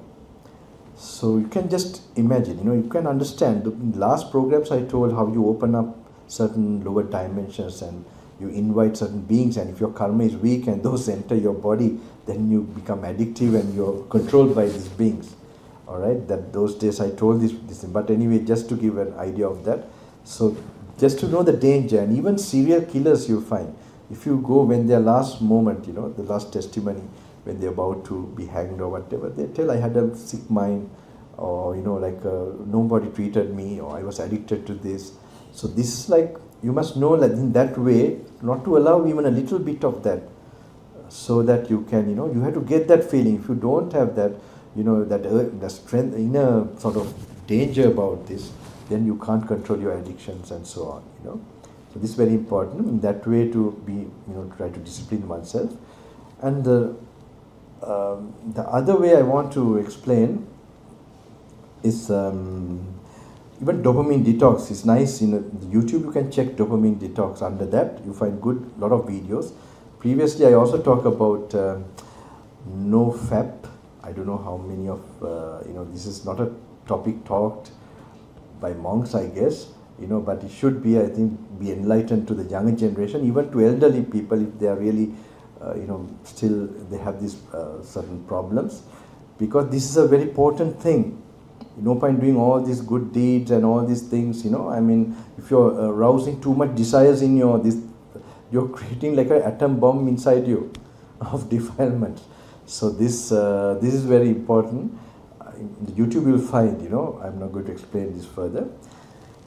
NOFAPP, okay, but that is a dopamine detox in, for good for about the phone and everything, how you should, sort of try to discipline in that. So I remember one special teacher, he explained about one time, like now you have adrenaline in your, like when you get angry or fearful, you get these adrenaline hormones created in your body, okay?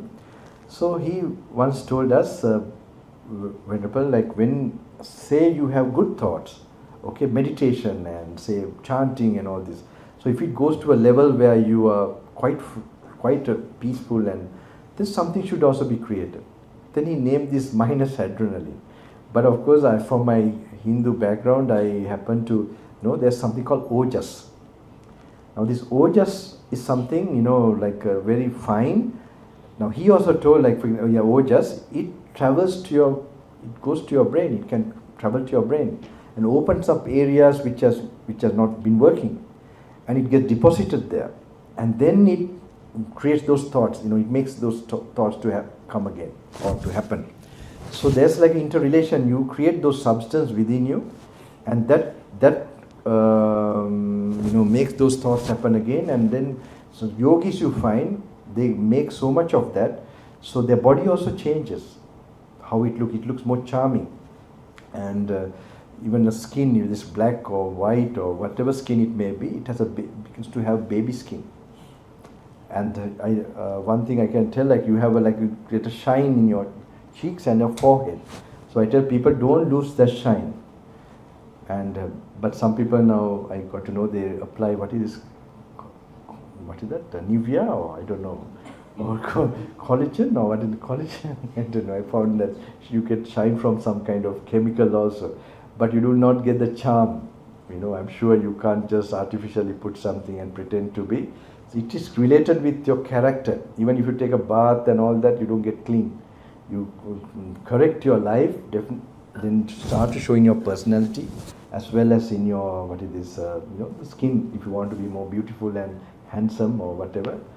So this is some encouragement for you all to just check on your life and to really clear your, it's very important. Otherwise, no point to all these teachings. You will not see it, you will not realize it. And that realization will definitely burn those, impurities in a very strong way. And you will have a permanent state of peacefulness all the time, definitely, for sure. You will never regret following that way, because it will take you out of all types of, addictions and things like that. So these are the normal things I explain. Let's see, what's the time? There's like 6:36. I would like maybe a question from you all, maybe from that, others will be bored to say the same things I tell normally.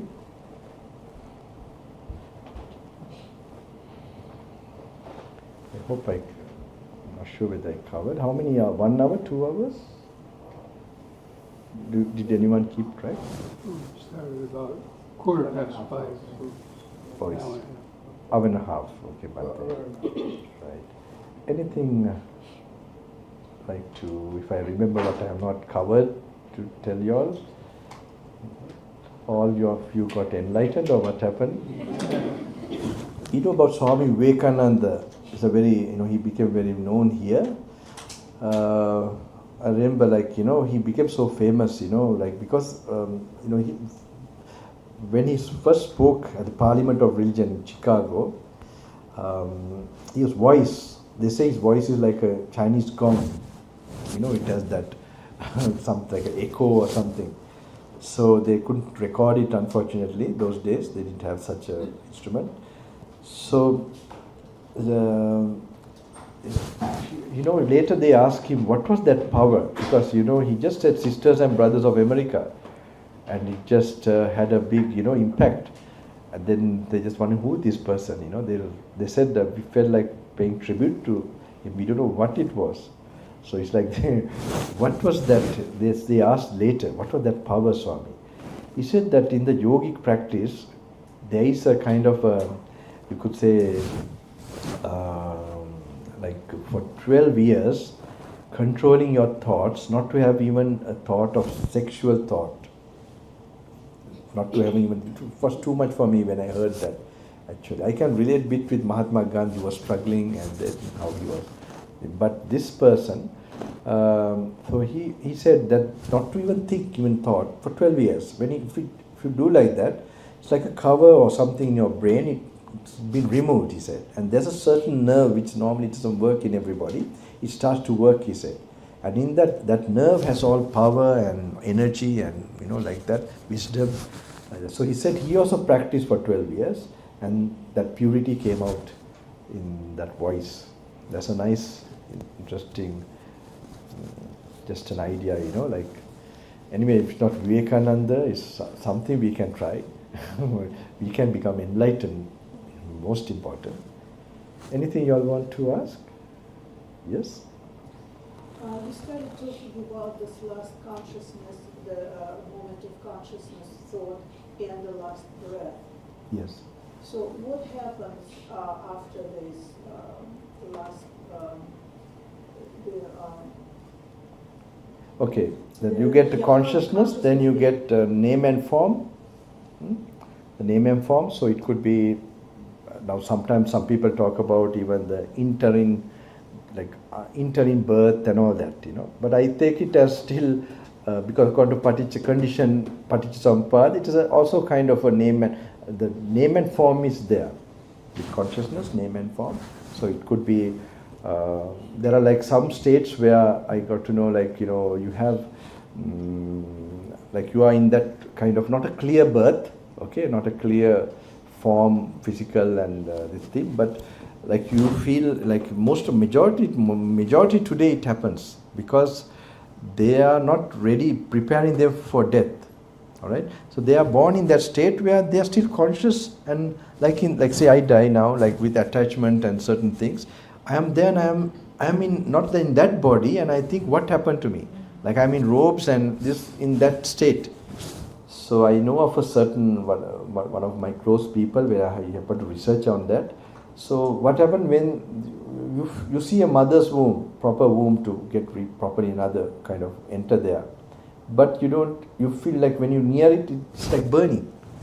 And then you see a animal's womb, some dog or bitch or whatever, you feel cool and you feel comfortable. According to your karma, you feel. So that interim state also, my idea is that it is also, there is nama rupa consciousness. In the interim state between. I don't think we are ever free from this, nama rupa in any kind of existence other than when we come like nibbana, when we are without anything. So it's a cause and effect process. I think we can get a clarity from Bhante more. That could is the time of death, when the senses get disconnected, then the last thought that arises in the mind is very powerful. It's called gati nimitta. And it's like the nama in your mind reacts or clings to that object. So according to the karma, whatever strongest desires or strongest memories, let's say if you murdered somebody, then that might come into your mind, or any number of very strong thoughts, habitual thoughts. That last thought, as the breath goes out and the mind leaves the body, this thought comes and the consciousness clings to that. And according to the Kama, that's like a magnetic force, and it's attracted to the destiny, like where you are going to be reborn, like he mentioned. If your karma is to be reborn as a dog, and that's what you saw, it might be then attracted to a dog's womb, or a human. Or in some cases, if you have karma to be born in a Devaloka, you would go to a Devaloka. So that name and form, that consciousness clings to that nimitta, and together it goes to start the new life. I mean, it's a very complicated thing to explain, but that's generally how it is explained. Actually, this, my teacher is not trying to even explain about, he wants to show that the conditionality of consciousness, and that it needs an object to rise, and that due to karma and we have a craving nature to get distracted, so that the last moment that we are getting like that. So then if we don't have cravings, if we don't have any karma, how we will not be distracted, and the conditions are absent for consciousness to arise. To emphasize that, my teacher explained like that. This can become very meaningful if you ever happen to go through the sutras that made arahants. Actually these sutras are told, my teacher used to tell only when to monks. He doesn't tell lay people. If you want to attain like we have Sotapanna, I don't know, are you familiar with that? Like if you want to attain the marga, the path and the fruit, my teacher used to tell, read these two. He just short away, he used to tell. Only for monks actually. So if you happen to read them in solitude, I think better. And what I explained to you, I think it can, but he explained how you need conditions for consciousness, and if consciousness has no conditions, it can't arise. So it's like, Buddha takes away the causes. This is a very, very special thing. Even Buddha, Bodhisattva, before Buddha, it was a big question how to escape from this rebirth process. And to escape from that, we have to escape from consciousness. First you must know what is rebirth. The consciousness is the one that, rising of it is the thing of rebirth. So to stop this, so the wheel of life is very special. We know the wheel of life, that. So actually those links also, it shows the impermanent cause create an impermanent effect. So even those special links, if you meditate on in your walking meditation and all that, what is not written there and your experience could be very different, but it related with impermanence. And that's what leads you to, I tell, like, for example, if someone tells there's a snake here, and you look and suddenly you see the tail of the snake, you get a shock, right? Same way, these words, this connection, these words Buddha has told, if you happen to ponder meditatively, there are different levels, it will become clear that you have never seen before. And that creates that shock, that's called normally nibbindati. Nibbindati viracchati nirodheti nibbananti. So this is the one that, so I'm telling not to just read it, think a little bit and leave it. So actually if you're properly reading and applying to you, you will feel light. That's why it should be a personal application when you're reading these things. If it's just read like, too much, trying to get explanation through words, there are things you should not be explained. It should be allowed, because that's why I said when you read the suttas, don't try to understand, or it should just become clear. If it's not clear, you must skip to the other.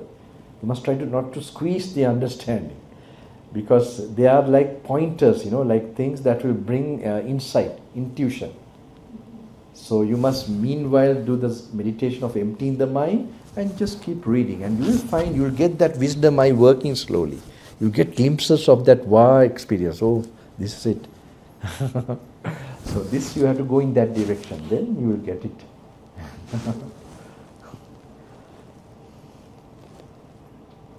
Anybody else? I think Bhante must be very strict, I don't know. Because they do not seem to. Yeah, question. Yes. Is it true that during Buddha's time, he didn't write things down, or nobody else wrote his sutras down until few hundred years later? Yes, this actually those days it was in memory, right? And then Yeah. oral. Was that done on purpose, or was it? No, I don't know about the history there, but according to what I know is that it was written in Sri Lanka, I Aluvihara. wonder why it was not written at that time. Next Buddha, when you meet him, you ask him that question. I don't know him. Ananda was the one who Memorized Dhamma. It was produced before the Sangha. Yeah, the Sangha. No, he's asking why it was not written. I don't know whether the writing was there. There wasn't that. There that time, no writing. I think. You couldn't go to Kmart and buy some notes. Why do you ask that question? I think there was writing at those No, there was. 2,500 years ago. But that's no problem. You can take the sutta, right, whatever is there now, and practice, and then you get the same experience at that time to now. It's possible. Then you know that I think the best way you know is the real original teaching. It's not written by somebody or something. Because if it works, but we don't know how to use it, that's the problem in the modern time. Unfortunately, we have too much defilements, too much hurry, and like that we're missing. I hope like this push is there, and people who have the potential. Otherwise, this is all to face, to protect you, and to free you from great suffering, especially moment of death, and so it reveals those fundamental, deep truths about your being, your existence of the whole, not only you, of any kind of appearance in this world. So we have to make use of that purpose. Yes? Thank you, Bhante. I have a question. So you mentioned that we should read the sutta with intuition, right? Not squeeze it. So will you know whether you are using your intuition? Okay, understand. Yeah. Will your heart know about it? No, I understand. When you're reading some suttas, I think we can even try one. We can read, like when we read, first we must learn to relax the body. We must be in a physical relaxation. Okay, because if we are in a gross way holding our body and so on, then already we are not. So in a physical relaxed state, first must be practice. And when you're physically relaxed, and also when you're really relaxed and actually these programs and retreats, it's called Dhamma Dara. I have named it that way because. So I see now everywhere they are getting, because this is like now like a machine gun. I see people all getting into liberation mode, hopefully. So when you have these books, like you must first relax, and if you're really relaxingly reading, you will notice your natural breathing process. Not that you specially now try to notice it. You use that level of attention, relaxed attention. So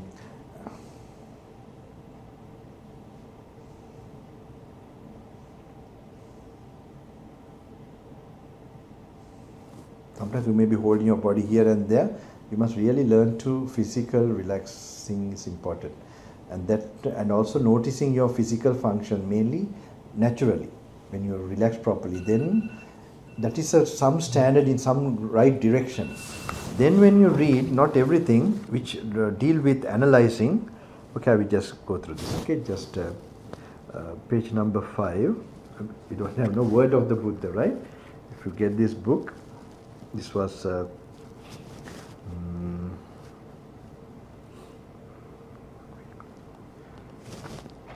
okay. In this sense, it is through not understanding, not realizing 4 things that I disciples as well as you had to wander so long through this round of rebirths. And what are these 4 things? They are the noble truth of suffering, the noble truth of the origin of suffering, the noble truth of the extinction of suffering. Now when you read these things, you have heard so many times. Okay, read as if you have never heard this before. Like you're fresh reading. Okay, this is how you have to go to this. So try to empty your mind with, simultaneously try to enjoy blissfulness, purity in the mind, that you have to continue, and then keep reading these things. And like you, in your normal life where you are overcoming addictions and learning to drive peacefully, in the moment, walk peacefully, talk peacefully, this without being tired, these things if you master, you are so slowly learning to appreciate very deep, profound wisdom. Okay, so noble truths of the path that leads to the extinction of suffering. As long as the absolutely true knowledge and insight as regard to these four noble truths was not quite clear in me, so long was I not sure that I had won that supreme enlightenment, which is unsurpassed in all the world, with the heavenly beings, evil spirits and gods, among all the hosts of ascetics and priests, heavenly beings. So Buddha says like this, wait. These four noble truths had become perfectly clear in me. There arose in me the assurance that I had won that supreme, unsurpassed enlightenment. And I discovered that profound truth, so difficult to perceive, difficult to understand, tranquilizing and sublime, which is not to be gained by mere reasoning, and is visible only to the wise. The world, however, is given to pleasure, delighted with pleasure. Now, why have we have to control the phone and all these things? Now, this is the main obstacle. We are normally so interested in pleasure and enjoyment. So I call mostly the reptilian brain is working. So the frontal cortex gets, not working properly. So truly such beings will hardly understand the law of conditionality, the dependent origination of everything. Incomprehensible to them will also be the end of all formations. So this kind of profound wisdom we are not trained in the modern times. Okay, so but if we purify ourselves, we will get an idea. So that's the other one, page number 10. Now when it comes to explanations like, these are like meditation objects where you can apply. What now? This is about the elements. Okay, now when you're reading this kind of thing, you can relax, look at yourself seated like from outside, and then come to a point where you notice your in-breath and out-breath. It should come naturally, not sort of immediately try to notice it. So when you are relaxed like that, what now is the solid element? The solid element may be one's own or it may be external. And what is one's own solid element? Whatever in one's own person or body there exists of karmically acquired. Now you see, you get an idea, the body parts don't come just by chance or karmically acquired. Sometimes you will give some medicine to certain part of the body, it's the sickness still remains. So that is karmically, that has karma behind it. Maybe sometimes the back pain, you have it never goes away. Maybe you have been a wrestler, like Buddha had a back pain. And acquired hardness, firmness, such as the hairs of the head, hairs of body, nails, teeth, skin, flesh, sinews. You have to visualize those parts in those color, whatever way you think it is, the color, bones like white and so on. Mentally it's there, right? You should, that really what is there you are trying to sort of imagine. Actually you are imagining the reality. Okay? Marrow, kidneys, heart, liver, diaphragm, spleen, and these things when you are reading, you must read with the idea of letting go. Someone full of greed and full of tension is not, you can't do this. So when you are visualizing properly, you will find you are letting go more mentally. And you will feel immediately a lightness. Okay, you don't feel tired reading this. If you are visualizing and doing and letting go, you will feel then you are in the right direction. But sometimes this can happen. When you are doing that, you will attach to that piece and reduce the analyzing and imagining the Dhamma. So this is the problem. It happened to me. Okay, so because that's pure, you must really exert pure more thinking. Then only the real standard of what we call yoniso manasikara. Okay, full attention, not going to any feelings, even of it may be good feeling or a healthy feeling. According to the Buddha, is called niramisa, but it helps wisdom. But if you just learn to enjoy the feeling rather than the analyzing, so you have to balance. You have to learn that. Okay, so if you keep reading and contemplating, then you can't stick to that feeling. So never stop reading. How much you meditate, that's very important. Then you will not go astray. Not reading everything. I'm talking about the Buddha's teaching. Okay, So then heart, liver, diaphragm, spleen, lungs, stomach, bowels, mesentery, excrement, and so on. This is called one's own solid element. Now whether it be one's own solid element or whether it be the external solid element, they are both merely the solid. Now this is the wisdom part. Okay, so whether it's what is in you, the solid what you call, whether it's outside. So there mentally you have to really, it's an exercise. It's about the real truth about this thing, that as you take them as a nature, it is the same. And when you do like that, then there is also the watery element, liquid nature. So if you have the blood and everything in our body and the water, the tap and in the river, so you mentally you have to go forth, to and forth, like you have to see my English is big problem, long time not speaking, okay, so you have to, at least you get an idea. I know what is, but now I have been mixed with all this for long years, my brain, so the blood within you, the liquid nature and the liquid nature of the water, you must compare. Now when silently, calmly, when you are seeing that, you see they are the same. The urine inside you, when you put it into the toilet, so when it's inside you, in your body, in this space, you get an idea, this is my urine. But when it goes to the water and mix with that, so this way you have to really see, and that what happens is that part by part of your body, you can see it as empty. And the idea of that this is my body, this will fade away from you. That conceptualizing with unmindfulness and with ignorance will slowly disappear. So wisdom is arising. This is what the purpose of this sutras are. So you really relax and then more you're doing these exercises, the sleeping wisdom mind starts to open, and then only it matures and has that maybe spark of sight suddenly. Okay, insight. All right. So then and one should understand according to reality and true wisdom, this does not belong to me. This am I not. This is not myself. So this is the main perceptions that you should get from doing that. So that's how you do. Do you get an idea like that? All of you, I'm sure, when you're reading, how you should apply. Maybe in your bed you're reading relaxingly, and then learn to apply like that, and then you learn that it's not just going to be an intellectual exercise. And here, just as one calls a hut the circumscribed space that comes to be by means of wood and rushes, reeds and clay, even so we call body the circumscribed space that comes to be by means of bones and sinews, flesh and skin. Very simple. Just an example, but there are simple.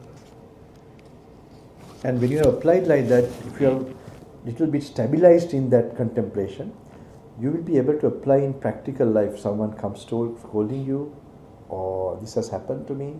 That's how it should be. It's not that you're pretending. That perception should work, and what you take from your five senses, you should not be distracted by that. That contemplation should be strong enough where you are. Then you're not making karma. Otherwise, no point knowing all these things also. That if you have to make them as a tool where you're not reacting. And then you also have peacefulness coming to your mind due to wisdom, and also you're not making karma. Yes? Yes. Yeah, I don't have a question. I have a possible answer to the question the gentleman asked, is why They're not written. things are not written down. The language that Lord Buddha spoke in was Mother. Mother was a tonal language. Unlike all the other languages around, Mother was a tonal language. It had no script. So later on, because Venerable Ananda and others memorized these things, they wrote it in Pali. But he did not speak Pali. He spoke in Mother. Magadi Bhasa.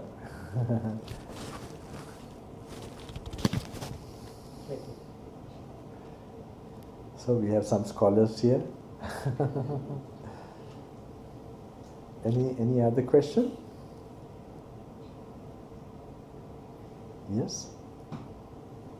Bhante, how do you advise someone who's has an opportunity to kind of make a career change in like, I'm making a career change in like a year or two. Career change or career journey? I'm sorry, I'm old now. Sorry, like change jobs. Okay, career change. Okay, I understand. But like different opportunities. Many options. Yeah, many options. So, but you want to keep practicing to get insight. What would you advise are like the most important things to think about? Okay, that is one thing. If you want to, how you can do the teaching, practice meditation and have virtuous life, that's another good way.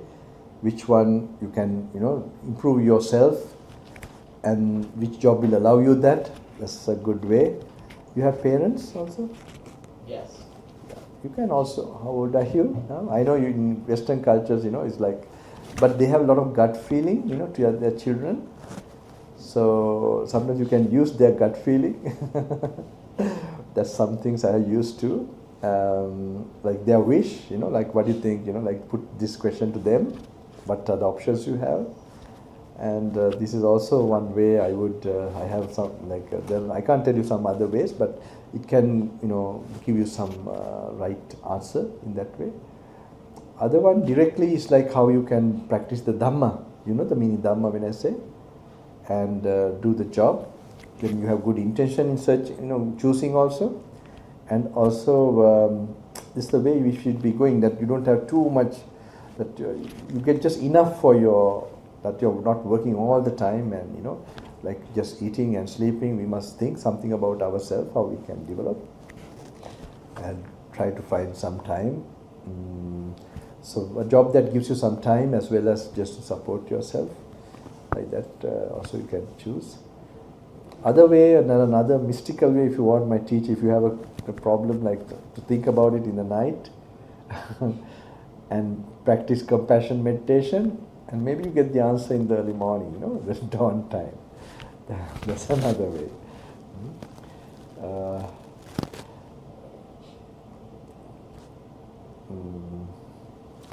Yeah, but sometimes, are you in connection with your parents? So, Yes. you have good relation or not? Yeah. Okay. So that's why they are living. It's a good chance, you can put it to them.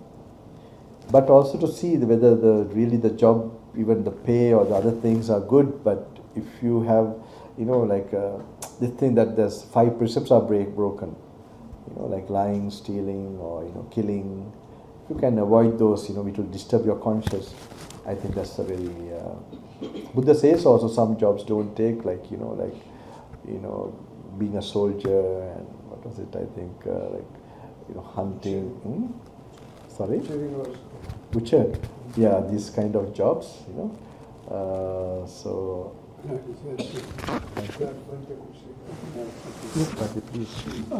Basically, it's right livelihood, which is the step of the Noble Eightfold Path.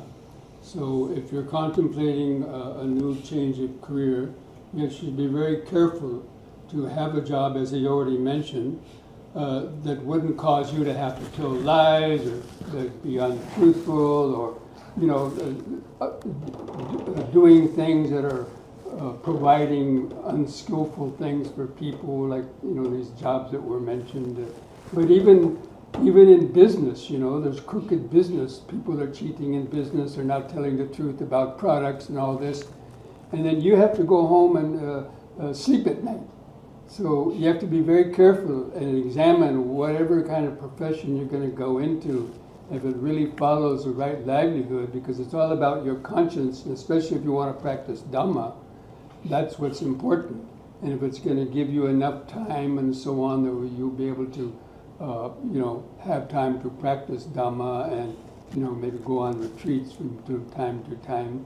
But really the right livelihood is probably the most important criterion, which would be having a job that wouldn't cause you to break any of the precepts. And I often give the example of like an innocent secretary. Just keeping the books for a big company, for example. You'd think that'd be just a simple job. But nowadays, so many businesses are crooked and wanting to make money, so a secretary might be doing the taxes for a big corporation. And the boss comes over and looks over the shoulder and says, why don't you change that $50 million income to just $5 million? And the secretary, she kind of, well, that wouldn't be truthful. And then the boss says, well, there are 10 people waiting for your job. So the person might feel, you know, that pressure to keep a job just to do that. And so even in medical profession, there's so much deceit and wrong things even going on with doctors and in medicine, you know, overprescribing medicine for people just to make money, drugs.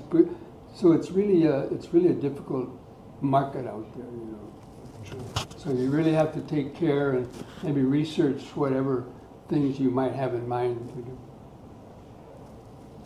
Thank you. I was thinking also, actually I did a job for 2 years. My father, that's the period I had to make my father happy. So in that, I remember, you know, the main thing I focused was not to tell a lie, and also not to look at any ladies, to practice this whatever possible. And my teacher also told me like if you just allow the job alone, the work only, that same type of consciousness only get nourished. So to do the practice while you're doing the job. So that was very important. Even I used to go to the toilet and kind of, you know, chanting something, metta or some anapanasati or like that. I practiced something. And I used to come to the office and didn't take big responsibility. I was working as an auditor, so not too much. I used to allow my colleagues or friends to take over the projects and all that. Like that, just to keep the practice going. And but one time I also made sure that I'm not going to lie. Like sometimes people plan to lie, we must plan to tell the truth. How if it comes like that, I'm going to preserve the truth. So it happened one time, one of my, one of the auditors, you know, like our boss was far away, and then I was he used to call and ask, you know, how our work. So this old person, very elderly person, one of the auditors, so when he got the phone, I had no work that day. So when he got the phone, the boss asked whether I have work. And then he said, no, I have told them already, please tell if he asks the way you see me, what is the truth about me. So they thought it's a joke also, you know, because the initials, when I first came there. So then that day when he was near me with the phone, he said, the boss, that I had work. And I looked at him because I already programmed, I'm not going to lie. That was the one time I'm going to some of the practice. I just looked at him and said, no. Like, you know, he saw I was very serious and like, then he also got shocked, this simple thing, you know, according to them. So later they gave me the phone and I didn't want to put him also down. He's not nice. So you have to be tactful when you're dealing there. So I told the boss, I have some books. Maybe he thought I have work, but I have no work. So later on, I found, you know, they were shocked actually that I said like that. So all the auditors were meeting in another room. There's a glass cubicle, so you can see. I thought this no, it's going to be about me now. They're all talking about this incident. So finally, like one by one, they came, you know. And some of them had these good ideas. I found that in this office, like they come from remote area just to earn some money. They were doing this work, some in the university and so on. But they were just telling foul, you know, language, all these jokes and all that. So this one of the boys, they came and told me, I had the same ideas, but because of this crowd, you know, I wanted to be with them, like, so I changed myself. But I didn't think a city boy they thought I'm a city boy, that he would tell the truth. So this was very good challenging for me that time. But I think we must not overthink too much also, because not easy, like to find an exact, then you can become a monk, you know, because you will psychologically find, but you must know you're not directly involved. Okay, and you must think also, even to feel that difficulty in your mind, so then I can make an alternative, you know, think of it, how I can change. But not to dream that there's completely perfect, that will be not to be too. You have to learn to balance, to how you're thinking also, and also to think how slowly I could come to that final goal, that to make it more righteous and so on. But if it's really bad, if really very clearly the thing, then you have to make a decision to make. Is it okay, Bhante, like that? I don't know. What do you think, Bhante? This, I had to advise them like that. I feel what they're facing in the modern times. I think if you don't make any rash decisions, and usually oftentimes the right decision will come to you. If you wait, have patience. And you're sincere, to really progress yourself and come out of this life and prepare for your death fearless.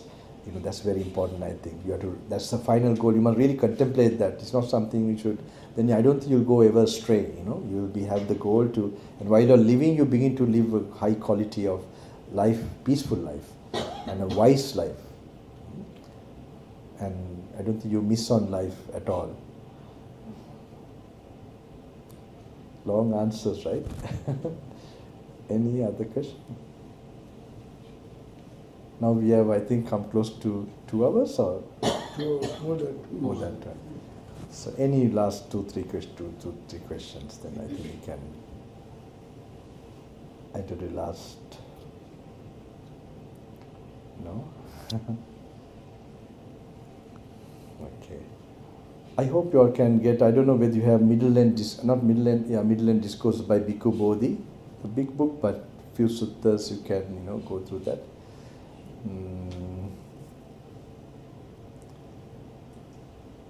I know some of you all are going through a lot of tough times. Okay, don't worry. What to do, how you take it. I know one person, I don't know. You just be happy you're breathing and living. That's very important, like that you have to face. If you make it mentally suffering, you have that physical situation, even mental, but if you make it too much personal, and if you learn to do that, this is the time you have the capacity to really, whatever, you're not getting anything but you can't handle. That's nature's law, you must think this way. And there you must bring out, bring out that somehow the living in the present moment, that's the important thing. Then, you will not, you slowly begin to build up that mental energy. Okay, one thing in the office I will tell you, I must tell this. Maybe I faced this one time, I have been meditating in this office, not doing my work really properly. Suddenly I found that the boss told me to give the assignment tomorrow. And which, actually our boss, the audit general manager, he told me to, that the firm is, they are telling they want the assignment tomorrow. And I thought I had like 2 weeks, 1 month, something like that. I have been meditating and doing this thing. So nobody's giving me pressure. Suddenly, when I have never faced this kind of thing, So that time, those days in the evening, I used to look after my teacher at Vajrarama in Sri Lanka, the city. So daytime, I used to go to the office. And then I used to take lunch, dinner at my parents' place and go to the temple. Whole night I used to be there. So that day, when I got this information or this date where I had to give this assignment, tomorrow they said. So what happened, I have never felt, I suddenly had a headache. And when I was going to the monastery, I was like a zombie. And I just going, and then I was going to go and tell the attendant I'm going to take over that I can't tonight, that he has to do the looking after attending my teacher. Just to give the message I was going. So it was in like the God Road, I don't know whether Sri Lanka, like a highway or not a highway, along the road, there's so much traffic. Then I suddenly remembered I had to be mindful or do the meditation. So what did I do? What I am immediately experiencing, I started noting. Okay, so first is the vehicles going so much, and then I realized that the pain here in the head, right somewhere here. Then I looked, is the skin, and then the blood-like color inside the skull, And then also I saw the thought, tomorrow assignment. The thought is working unconsciously or subconsciously. And then this pain exactly, and then the flesh. I went into the blood, like that, visualizing the head area. More I went there, I was finding some peace coming. So I kept on looking at the skull and everything. And then I came closer to the gate of the monastery. Like I was getting this like super meditation. Like free from that thought and like, full of energy. And then I took over the night duty. And I was like, maybe I did over meditation, I would say. And then next day, I had no fear. That was still working in my mind, that peacefulness. And so then went to the finance controller. I went to her and told her when I saw her, I cannot finish today. Then she just told me, when you finish, you can give it. It's like a miracle, because she's the one who put pressure to the. So miracles can happen if you live in the present moment, make yourself blissful, even if you had bad karma going to happen, because of your present tremendous good karma, things can change. This I had a personal experience in the office. So I hope you can practice wherever you have to be. Get the meditation into your daily life, That's, I think, will make a difference. Any last question? I think we will find. I hope I didn't. So we have some 3 copies of Word of Buddha. In English we have only a little bit, but we also have similar versions, so you can take. You want to like.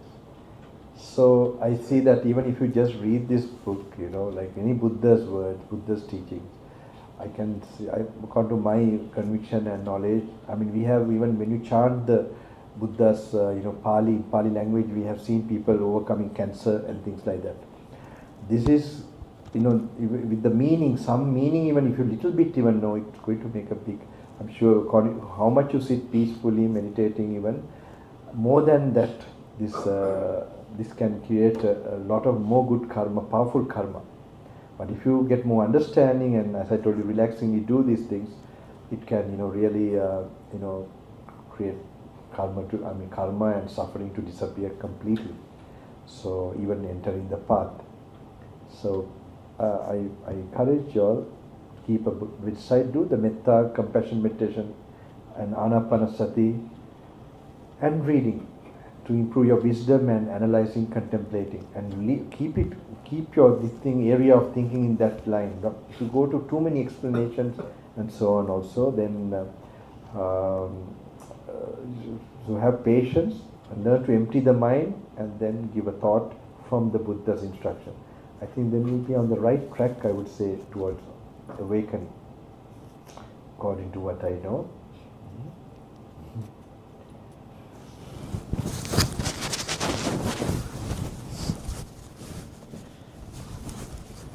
So I think everybody now almost got enlightened now, so so I'll be last. Something I want to sort of, I told you I'll give you all something, right? But I don't know whether Bhante would like to add something, Bhante? Well, I was just going to say that, as he was talking about meditation and so on, we have regular classes in meditation here for beginners, as well as other people days of mindfulness and so on, where you can come and learn and practice. I think just check our website. We have, a website. I think a lot of you know it. I saw Bhante's, one of the monks I saw with the sutras, he has explained, and with the practice. Very rare to find actually, but very senior, some very solitary, few monks, like our teacher and even Polgas, the island hermitage, even Jnana Deepa, one forest monk who passed away some time back, they had it in memory, all the discourses and so on. But the way I just now explained, I see, the contemplating it, like having it will have a special effect in your, in your brain.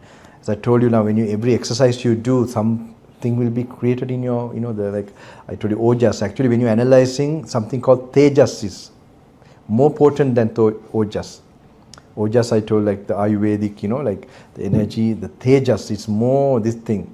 So when you're analyzing with wisdom, when you're close to wisdom, that sort of substance is, forming in your body, in your brain, and getting deposited. That is a very, now I don't know whether you know about one special monk like Vivekananda in a way, Somahamdro. He was like a very fiery, and when you go near him, you can get that kind of analyzing and alert mind, because that aura that's created from that, Now some yogis, the samadhi, and some who have analyzed, contemplate, that's a good company, is very important. It can fasten your evolution towards spirituality.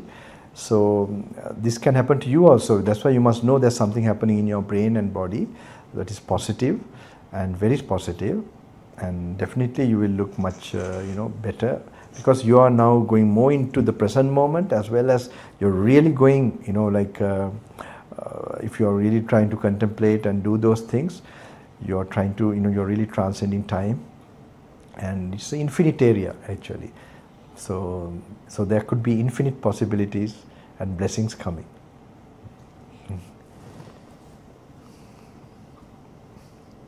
Best time answer.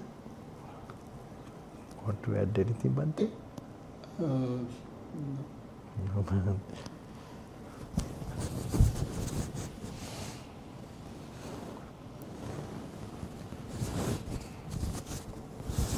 I just want to, something I want to tell you, like tonight, try to not to talk until tomorrow morning.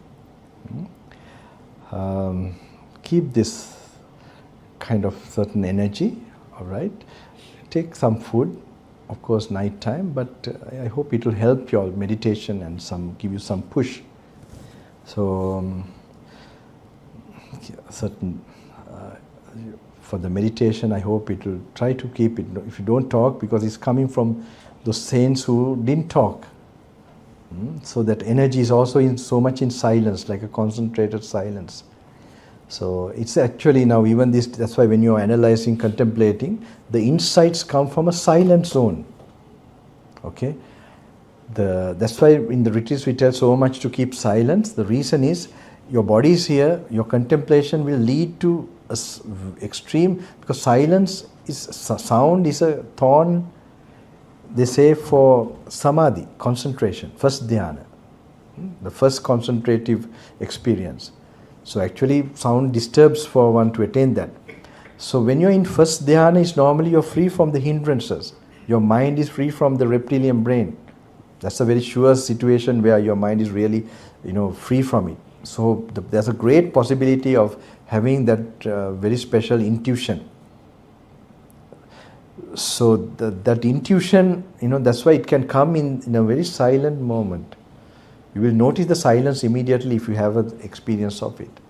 It goes hand in together, silence as well as those experiences. In a very crowded sound place, I don't think it's very difficult to get anyone got quite enlightened. That's why Buddha tells to go to silent places, to stay in those places. Okay?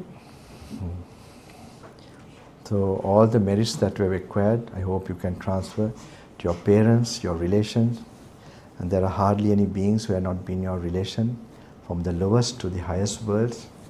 May they get a share of this good karma, that of trying to understand the Dhamma, and all the protective devatas, and Sahampati Brahmadiviraj, and also Sakkadeva, all the other protective devatas, invisible, visible, noble beings who are striving on this path, may they all receive this particular good karma. And they say crores of devatas, they say.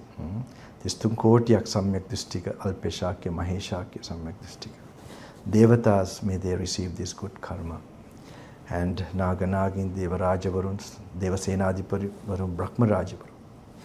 The divine kings, Deva kings, in all spheres who are protecting this pure teaching out of compassion to living beings, to humanity, that they will get this support for sure. And all people in this country, may they get to share, get inspiration of the Samma Sambuddha, and all other countries too. May they get an opportunity before they lose this human birth, that get a chance to experience this and come to peace and have fearlessness and go to happiness, to highest place, Nibbana. May the Devatas give protection and all blessing. And I hope all these merits that will support you to practice, and all my worship to my senior teacher. His picture is also here, who ordained me, Madhya Mahanahimi, and all the senior monks, all the Yativaran Mahansa, may I bow down to them, especially Bhante included in that. All the great masters who practiced and protected this teaching, may they get this strength. It's okay. It's okay. Just relax your body. May the old master, though he is not alive, may the human beings get inspiration, strength.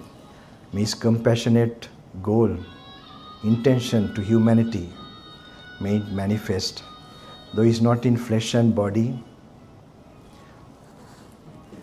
through his dispensation, through practicing beings. It's okay, I need it little high. It's okay. I tell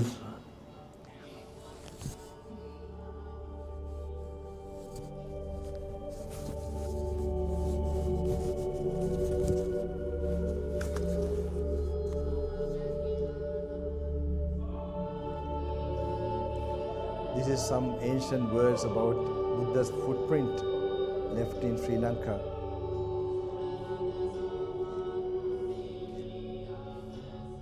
May that infinite energy and blessings of a noble master to the three worlds manifest to all living beings, even though he is not present in body. May my worship be to his noble feet.